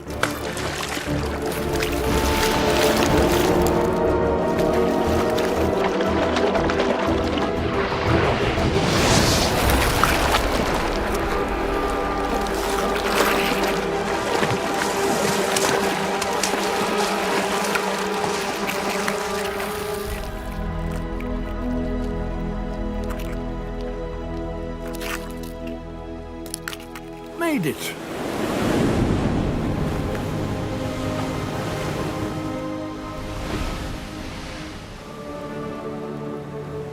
Risking life and limb to graze on these seaweed pastures. But in 2 hours' time, when the tide starts to turn, they will have to run the gauntlet all over again.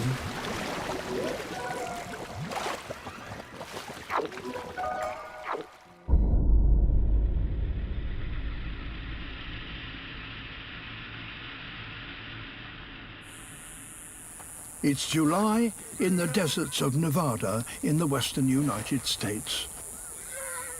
The hottest time of the year.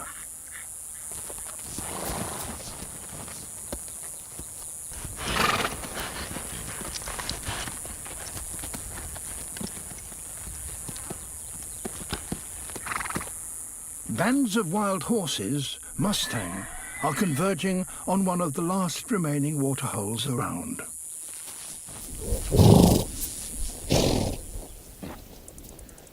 Now, water not only offers them the chance to drink, it can also bring power. If a stallion can control access to water, he will have secured mating rights to the entire herd.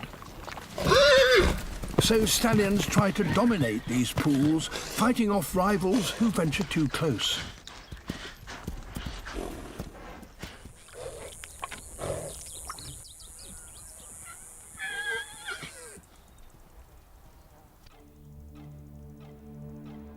A stranger. He's travelled 15 kilometres to be here, because the pools where he's come from have already dried up. With him come his females. If he can't provide them with water, they will leave him for the white stallion, who already dominates this pool.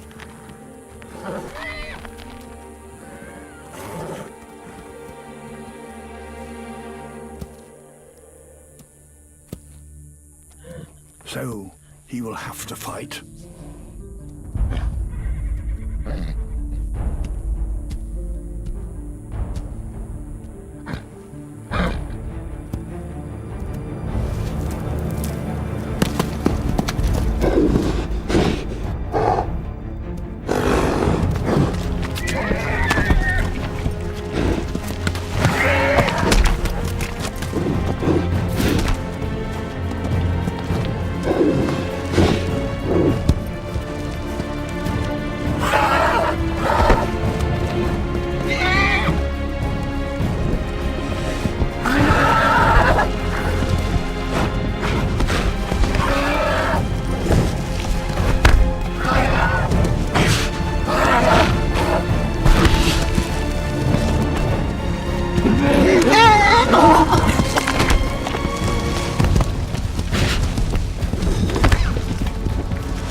Everything to lose.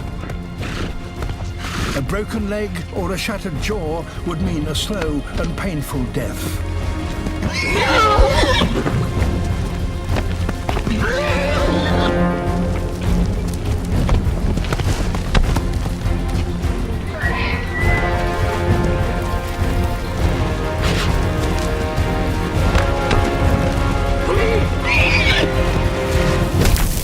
A missed kick. And it's all over. The new arrival has won. And his prize is more than just a chance to drink. He has provided for his herd and in the process stolen his rival's females. The white stallion's rule is over.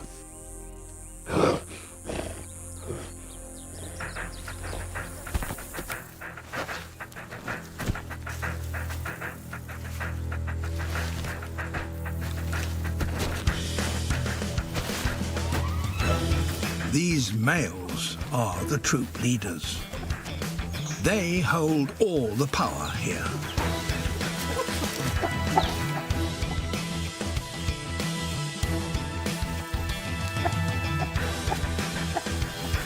Joining them is every young male's ambition. To be accepted into this elite is the path to privilege, but it's a dangerous journey.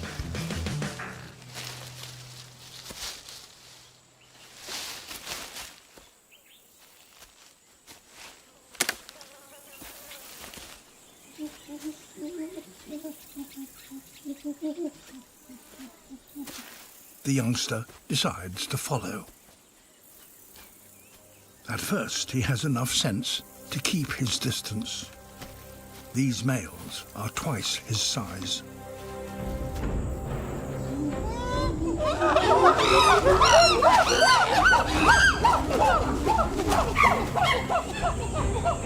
The low-ranking chimps retreat before the troop leaders arrive at the waterhole.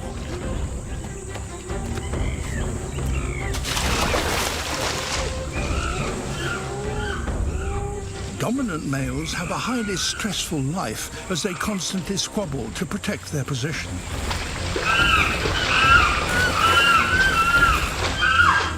The youngster can't take his eyes off them.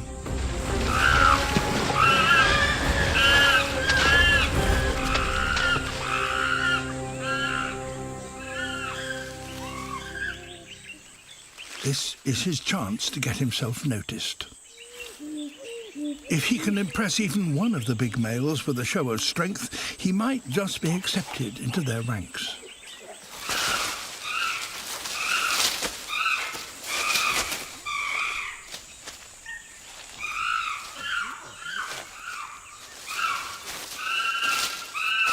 His best attempt at a macho display has certainly caught their attention.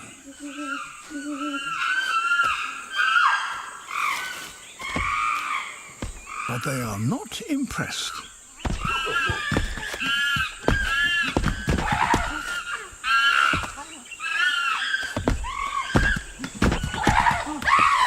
In fact, this drumming means they're getting rather angry.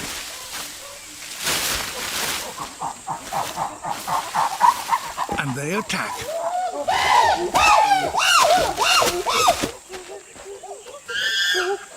The youngster is not quick enough.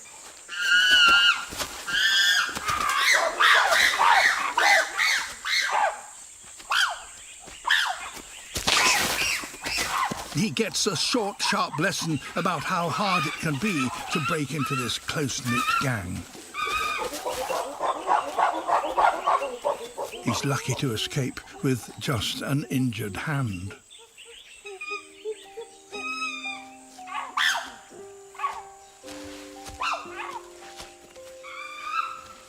For the moment, he's neither big enough nor strong enough to be taken seriously by the troop leaders. Without status, he will never enjoy the privileges of the best food or the attention of females. Losing its fear of humans has enabled one animal to spread into cities everywhere and in huge numbers.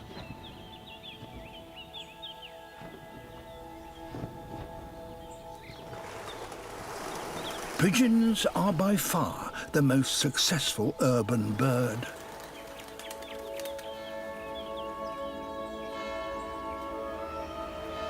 Here in Albi in the south of France, the pigeons come to the river to bathe. They need to preen their flight feathers, clean off the city dust, and cool themselves down.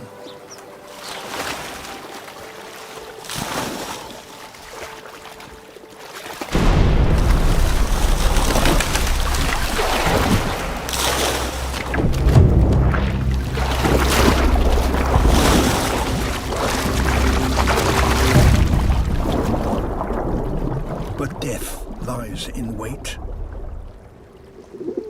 A predator that has taken advantage of the very thing that has led to the pigeon's success. Their lack of fear. As the pigeons bathe, oil from their plumage flows downstream and is detected.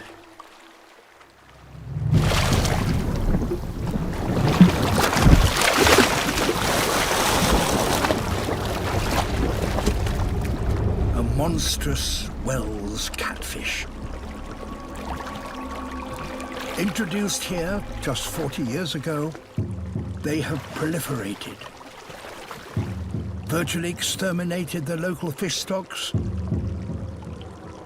and they've now developed a taste for pigeon. Their eyesight is poor, so they use their barbels to sense the movements of their victims.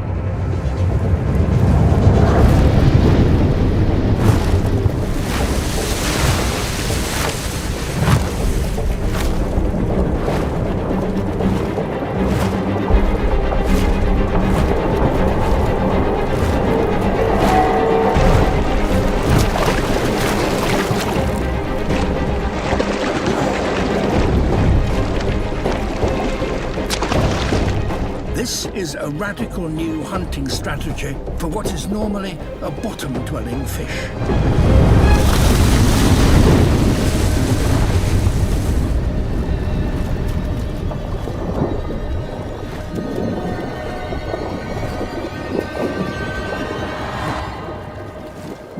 After 1,000 years of living in this city, pigeons are now having to learn to avoid a fish. A lone Grevy's zebra. He weighs close to half a ton and could go for 3 days without drinking.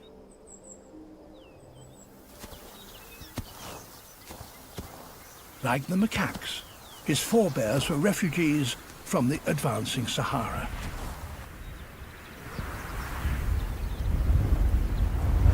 The land is scrubby and dry.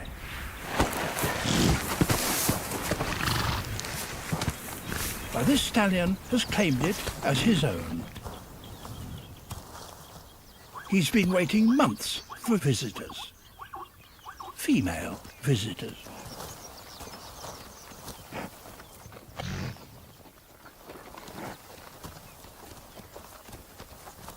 If they like his territory, they might stay a while.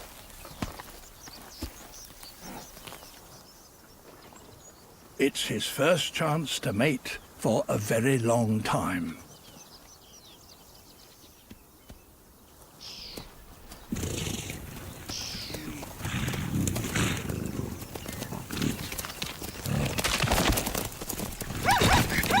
Hardly a success. Perhaps his visitors are looking for a more impressive partner. There's another setback. The females were being followed, a posse of young males, everyone a rival.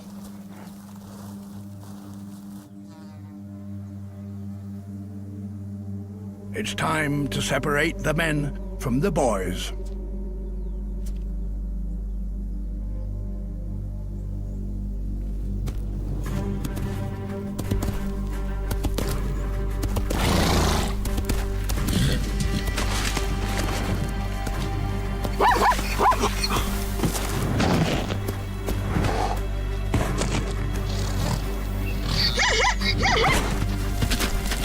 One by one, the stallion sees them off.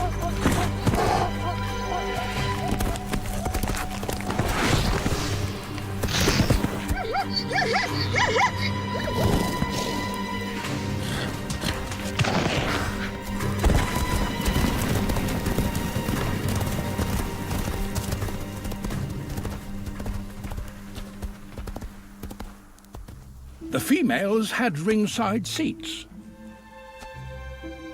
And his prowess has not gone unnoted.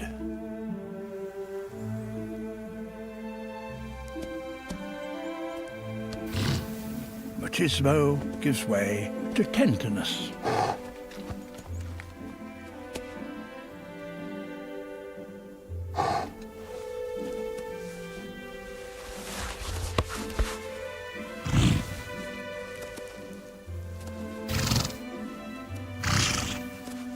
Around here, you have to take every opportunity, be it for food, for water, or for mates.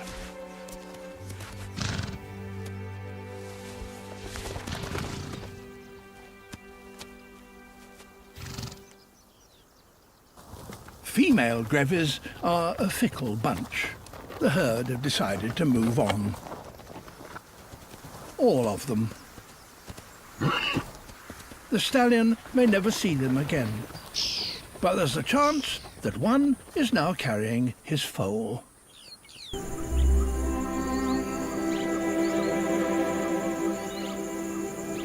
In a far corner of Southeast Asia lies the Coral Triangle. A cluster of the richest coral reefs in the world.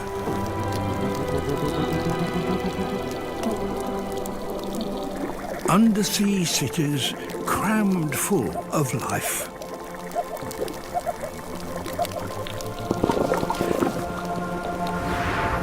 As in any crowded metropolis, there is fierce rivalry for space,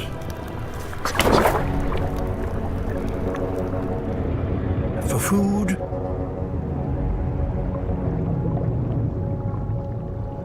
and for a partner. But the reef is also a place full of opportunity.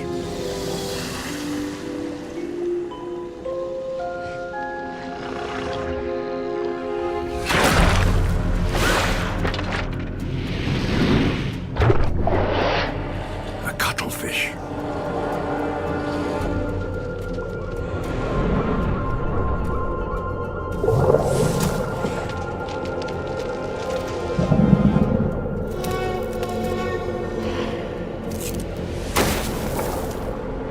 It specializes in hunting crabs.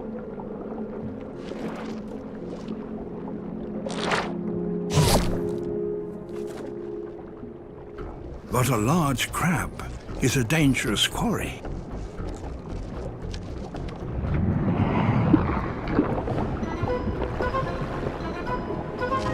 It has powerful claws. The cuttlefish, however, has a remarkable talent.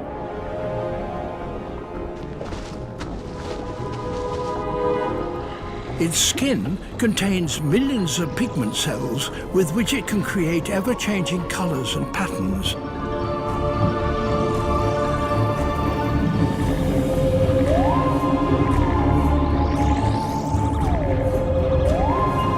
And that, apparently, hypnotizes the crab.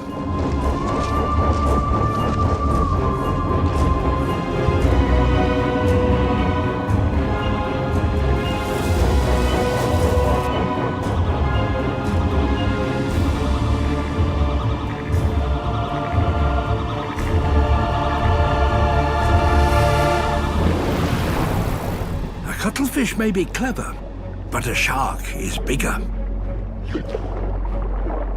And it eats cuttlefish. Time to disappear.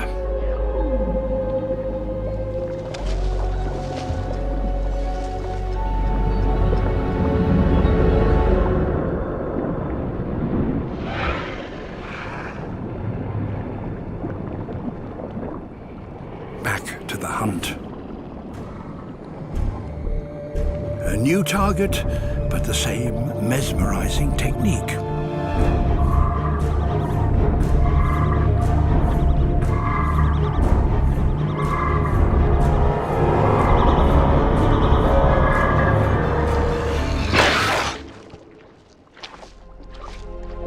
For those that manage to establish themselves in these bustling undersea cities, there can be great rewards.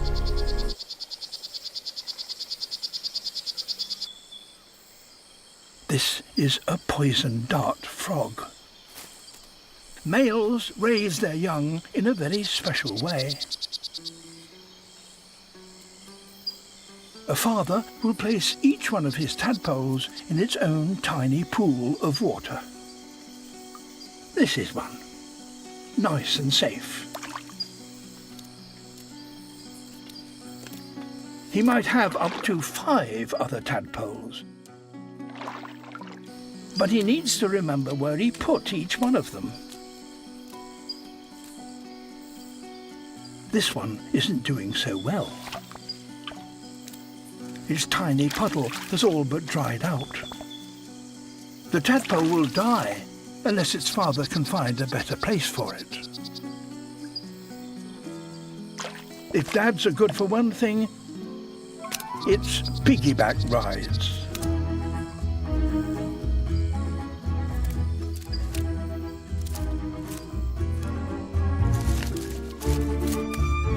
Fathers are no bigger than a human thumbnail, but this enables them to get to places that others can't. This could be perfect.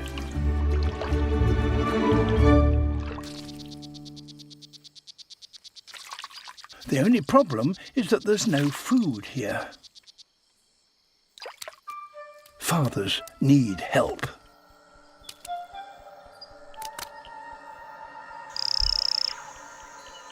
Somewhere in this forest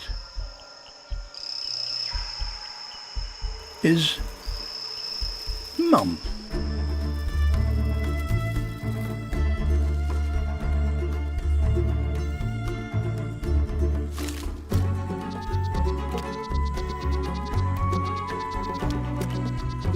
A female could do something a male cannot. But first, Dad must lead his partner to their hungry tadpole.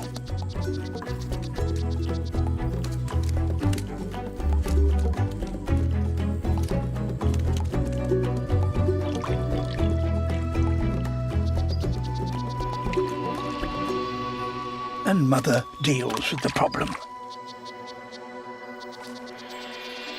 She lays a single, unfertilized egg.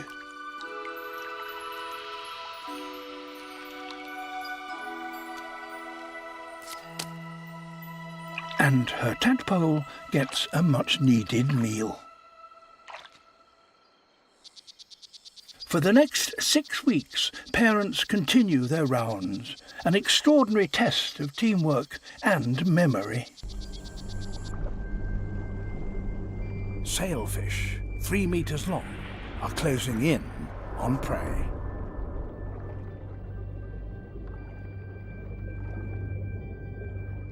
They will only use just enough energy to make their kill, never wasting a fin stroke.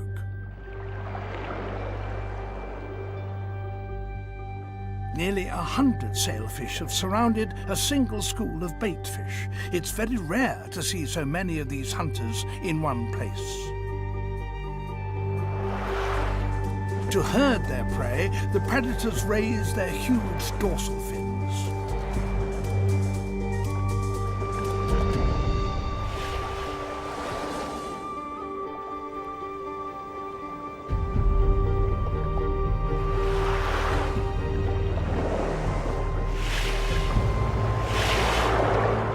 A mistimed strike by one sailfish could fatally damage another, but each continually changes its colour from blue to striped to black. That warns its companions of its intentions and also confuses the prey. As the shoal is driven nearer the surface, it comes within the range of the seabirds.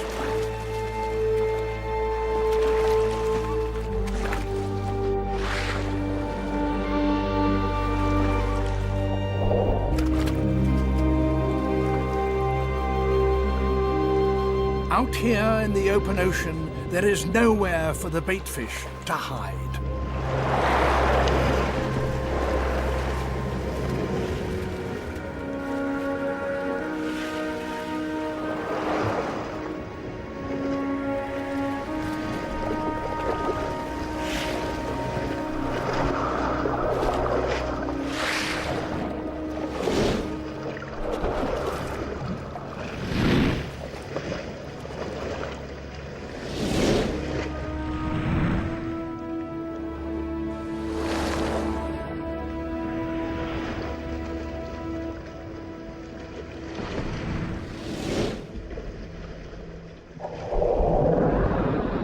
sailfish live a high-octane life.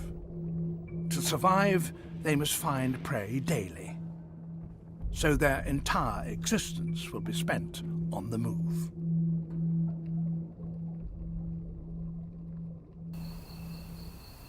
And many animals here choose the simplest option of all, staying hidden all day and only venturing out in the cool of the night.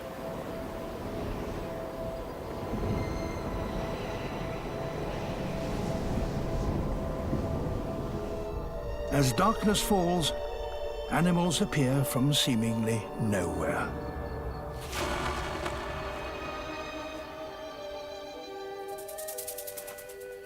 And among them, inevitably, are hunters.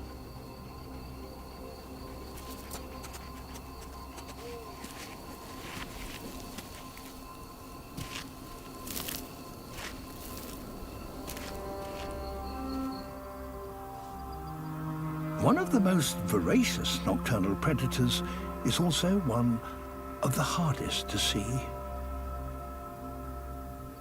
This mysterious creature hardly ever appears on the surface of the dunes.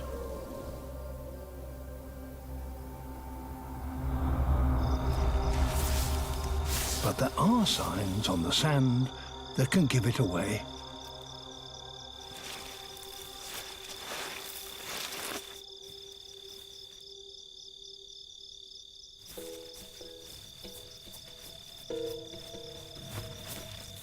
It lives only here, where the sand grains are so perfectly dry and polished that they flow almost like water. It's no bigger than a ping-pong ball. A golden mole. It's totally blind, but there's nothing to see underground anyway.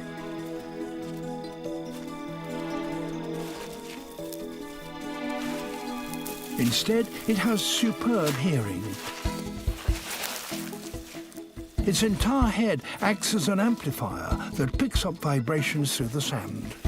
So, to locate prey on the surface of the dune, it has, paradoxically, to thrust its face into the dune.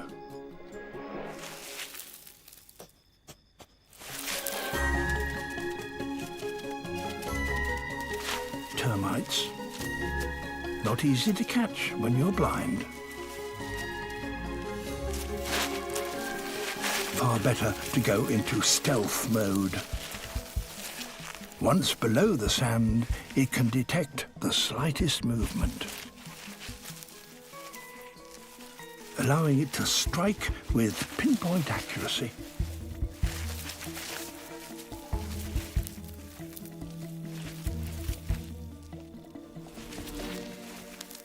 Well, most of the time.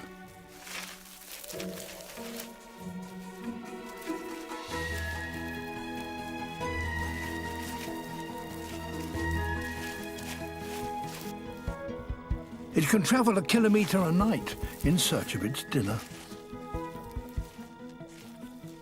And right now, it has just detected its main course. Little wonder it's sometimes called the shark of the dunes. Lizards, for the most part, are not known for being caring parents, but there are exceptions. It's spring in the woodlands of North America. An American robin is nesting, warming her eggs with the heat generated by her own body.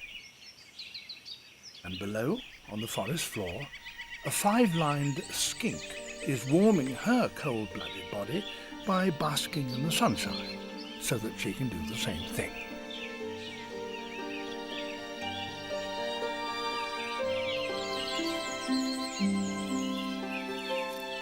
She has a nest below the log.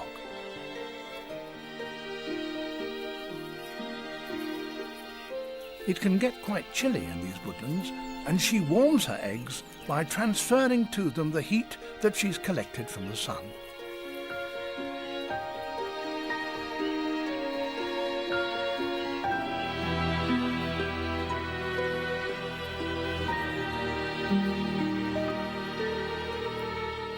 She takes just as much care of her eggs as the robin does.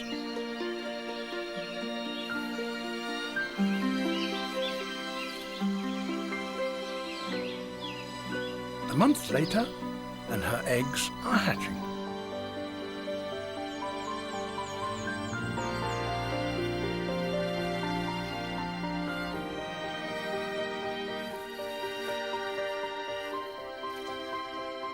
The robin's eggs have hatched too. Her nestlings are helpless and need constant feeding.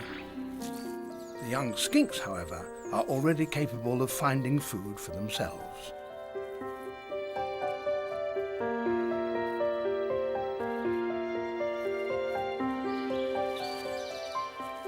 Within a day or so, they've left their mother and are independently exploring the woodland floor for themselves.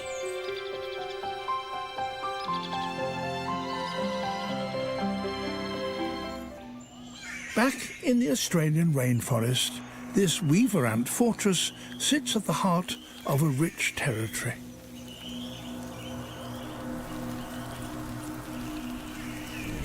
Hunting parties go out to gather food to fuel their growing numbers.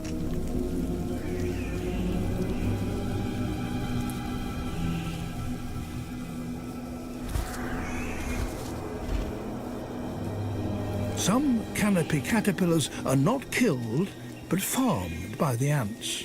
They exude a sugary secretion that the ants collect.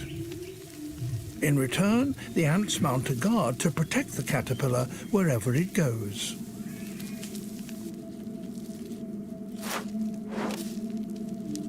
But a successful colony inevitably attracts enemies.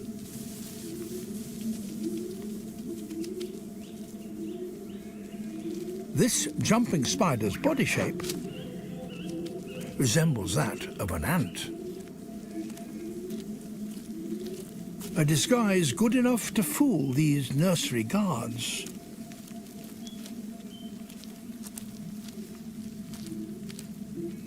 It's after one of the colony's most valuable assets, the grubs. In a colony numbering tens of thousands, a single grub is an insignificant loss. But the rich territory of a successful colony draws more destructive enemies.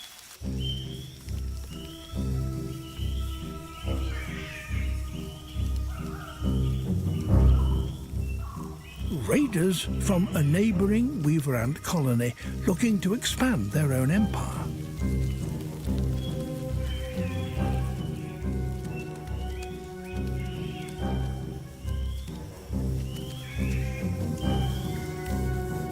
Invaders are quickly spotted. The guard releases pheromones to alert the rest of the colony. They stream out of the nest to defend their home.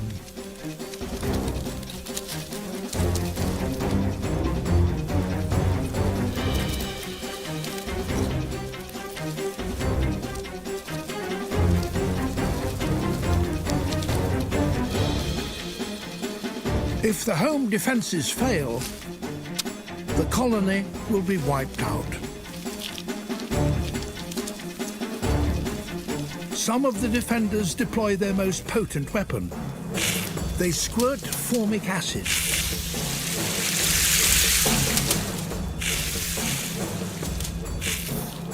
The stinging liquid halts the invaders in their tracks. And now the home guard can go on the offensive.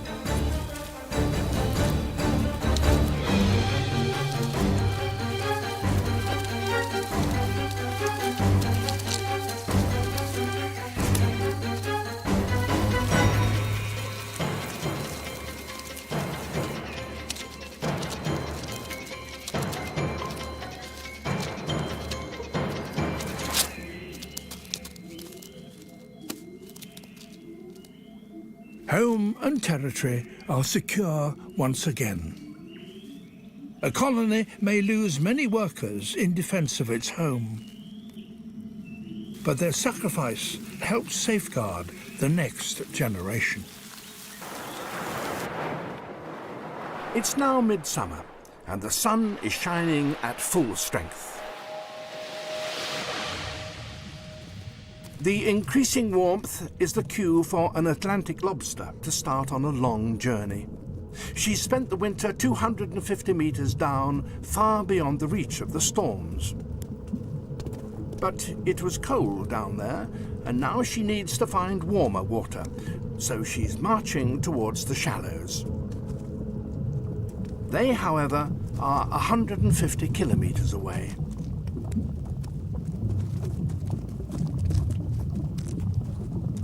After a month of walking, she finally arrives at her favoured sandbank. But she's not the first here. Dozens of other lobsters have already dug themselves homes in the sand, and they don't intend to surrender them to newcomers.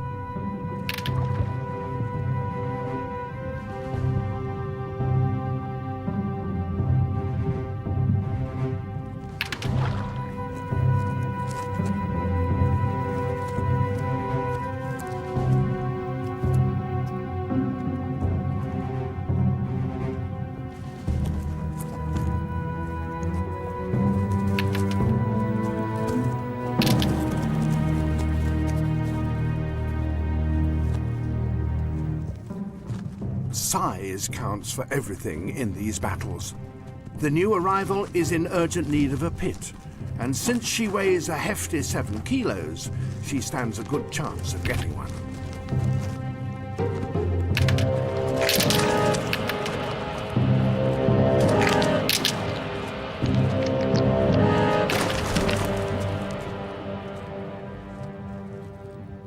She's won.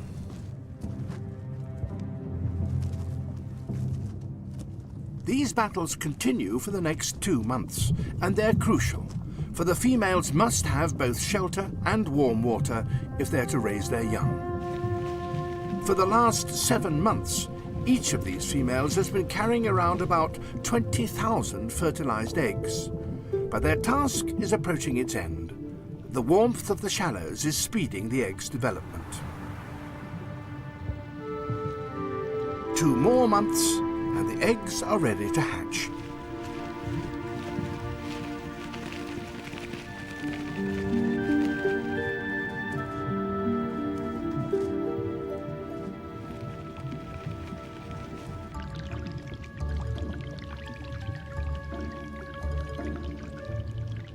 At first, they're not very good at swimming. But within a few minutes, the babies are able to set off in a purposeful way.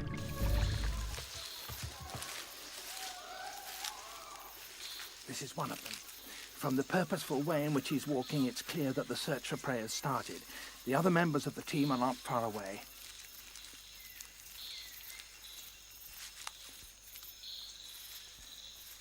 They've been steadily following the monkeys for about 20 minutes, looking for an opportunity.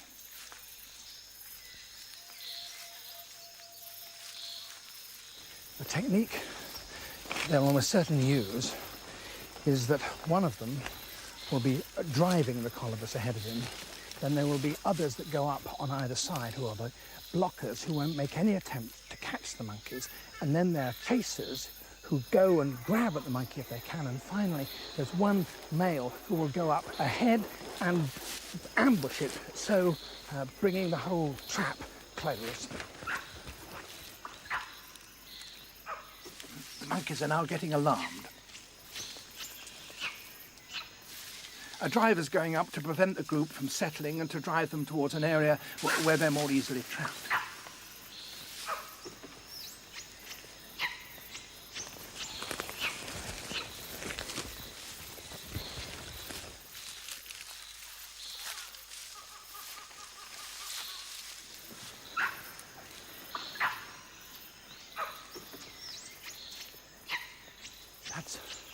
That's one of the blockers that's now quietly come ahead of the colobus.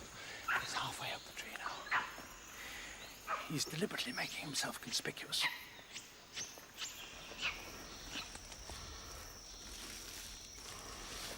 Now it looks as though they're all in position The driver's gone up, the blockers have gone up, and now the one who's going to make the ambush and close the ring, he's gone up too. A colobus will be very lucky if they escape now.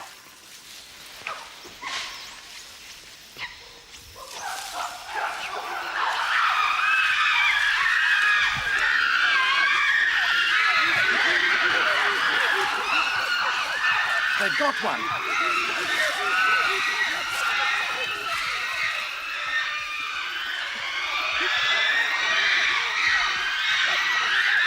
The hunters are tearing it apart. Everyone, the hunters in the trees and the spectators on the ground, are screaming with excitement.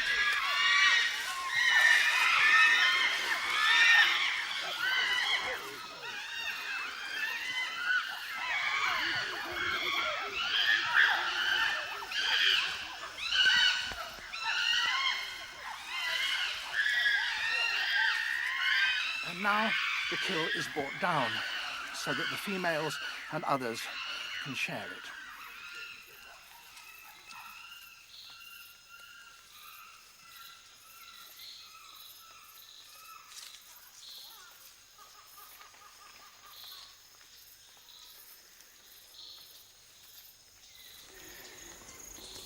And there's the reward for that long chase. The divided body of a colobus monkey. These blood-stained faces may well horrify us, but we might also see in them the face of our long-distant hunting ancestors. And if we are appalled by that mob violence and bloodlust, we might also see in that too, perhaps, the origins of the teamwork that have, in the end, brought human beings many of their greatest triumphs. This is the South African dwarf chameleon, a male in full courtship costume.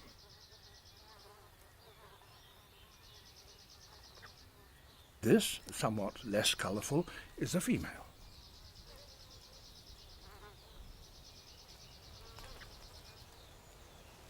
She is not welcoming his advances.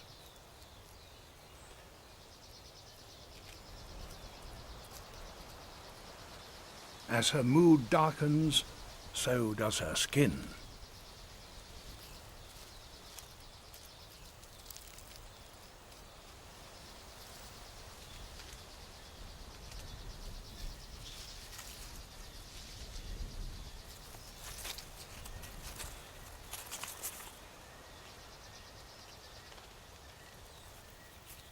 She's driven him away.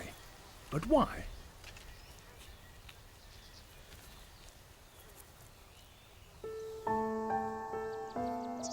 There is a reason. She's pregnant. Her home, the South African Cape, can get quite cold. So instead of laying her eggs on the ground, as most chameleons do, she retains them within her body and warms them by seeking out the sunniest places and sunbathing. Now they're ready to emerge, alive.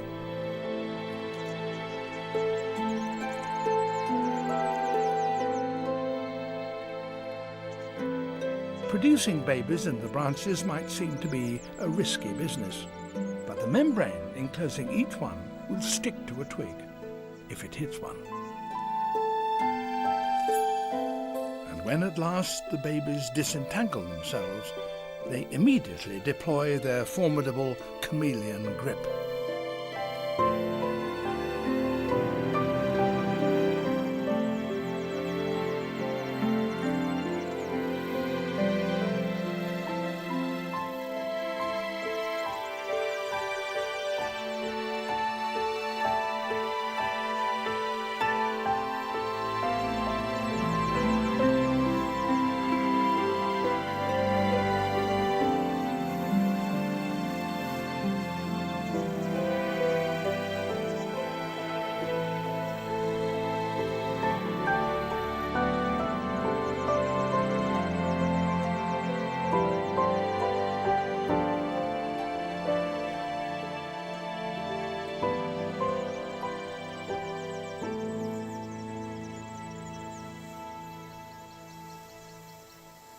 By the time they are properly dried out, the babies are as much at home in the branches as their mother.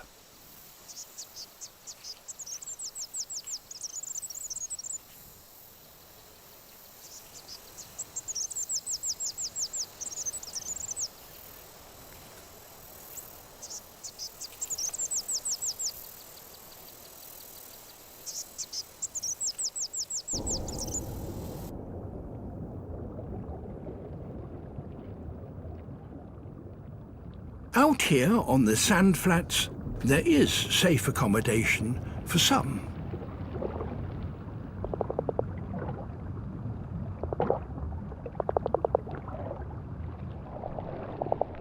A family of saddleback clownfish have found an excellent home. The tentacles of this carpet anemone can kill, but the clownfish are immune to the poison.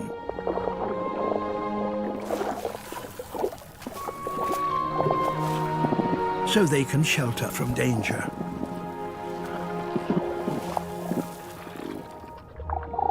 In return, the fish keep the anemone clean of debris.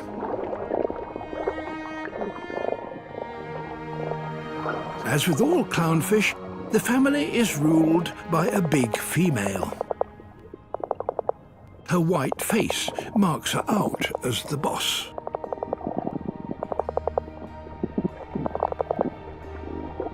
The diminutive male has to prove his worth, so he works tirelessly, removing debris and generally keeping on top of the housework.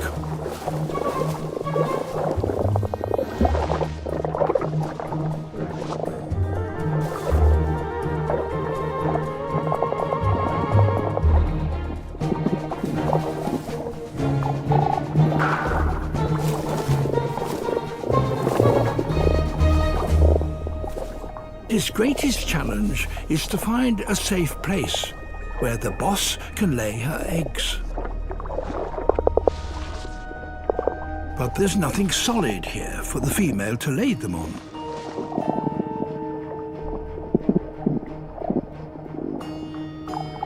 A nearby shell could be the solution.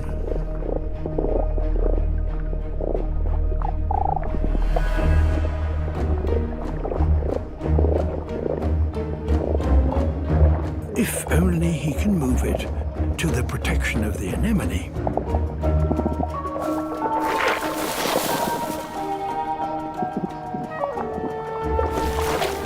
Too heavy.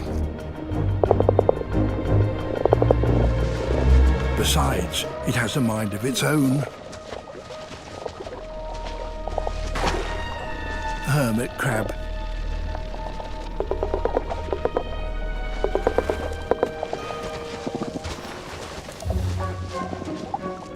But out here, twice a day, the anemone is swept by tidal currents, and they bring in new opportunities. An old plastic bottle. Perhaps this will do.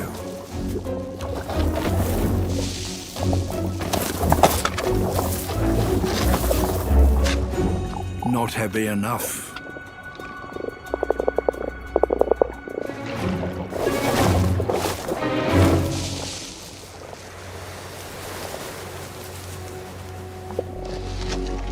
Coconut shell.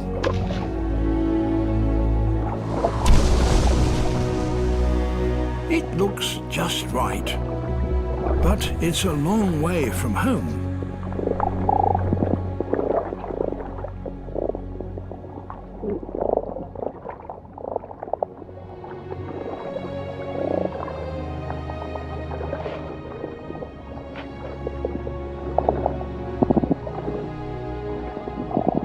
And he can't move it by himself.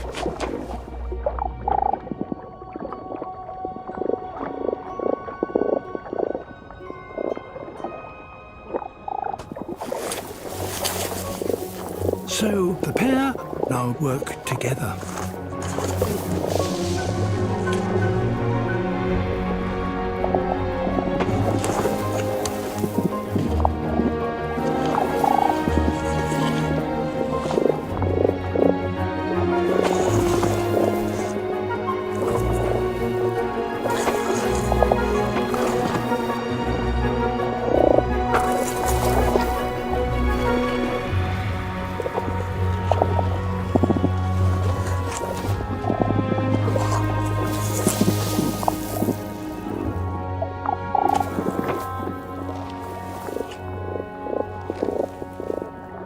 A little adjustment to the anemone's tentacles in order to clear a space for it.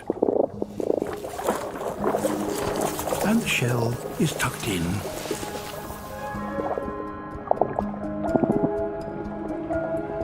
The female lays. A safe nursery at last.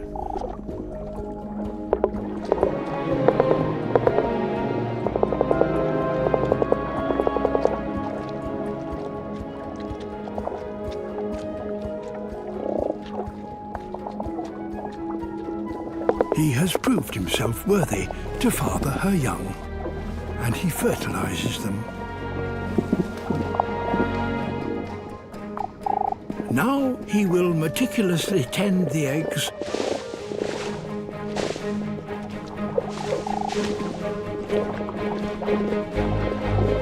keeping them clean and healthy until they hatch in 10 days' time.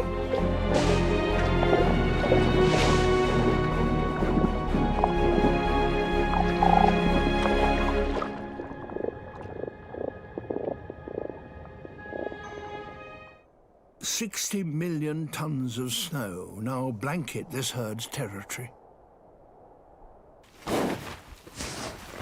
Pushing through deep snow is exhausting work, and the bison are now slowly starving.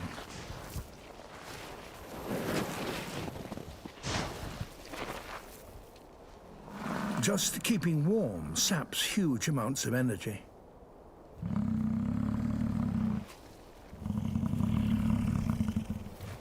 Their thick coats can insulate them down to -30 Celsius. It's now -40. The only thing that will keep them alive is buried beneath a meter of snow.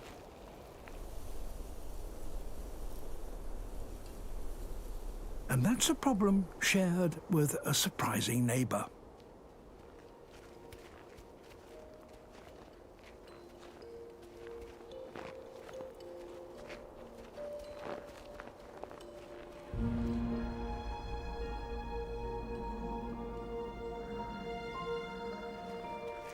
The food the fox seeks is also deep beneath the snow.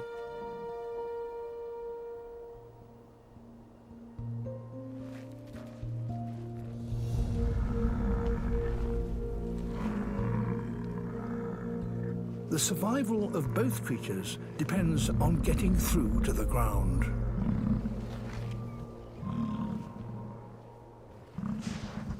For the bison, it will be a matter of brute strength. Massive neck muscles enable them to shovel 5 tons of snow a day.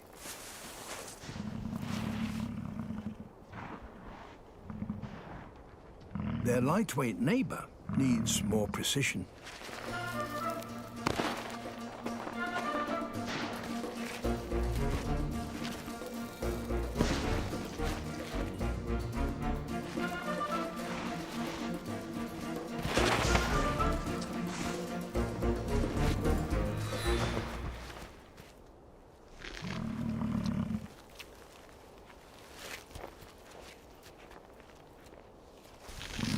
Bison have reached their goal, a mouthful of withered grass.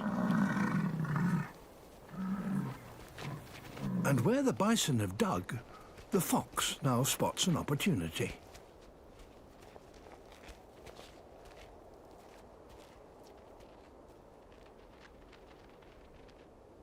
Every footstep counts. But he mustn't break through. Yet. He listens carefully to pinpoint his target.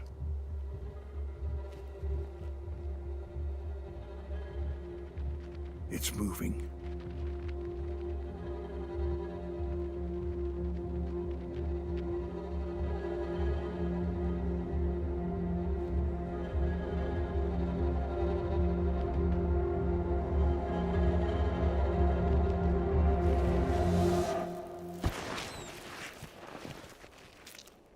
A vole. Small, but 100 times more nutritious than a mouthful of dried grass.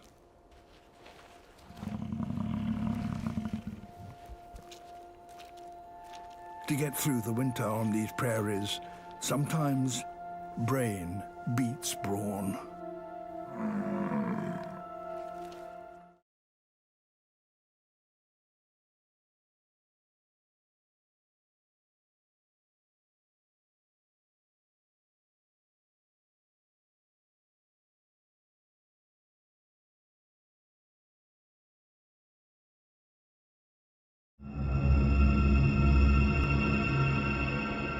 A kilometre from the surface, beyond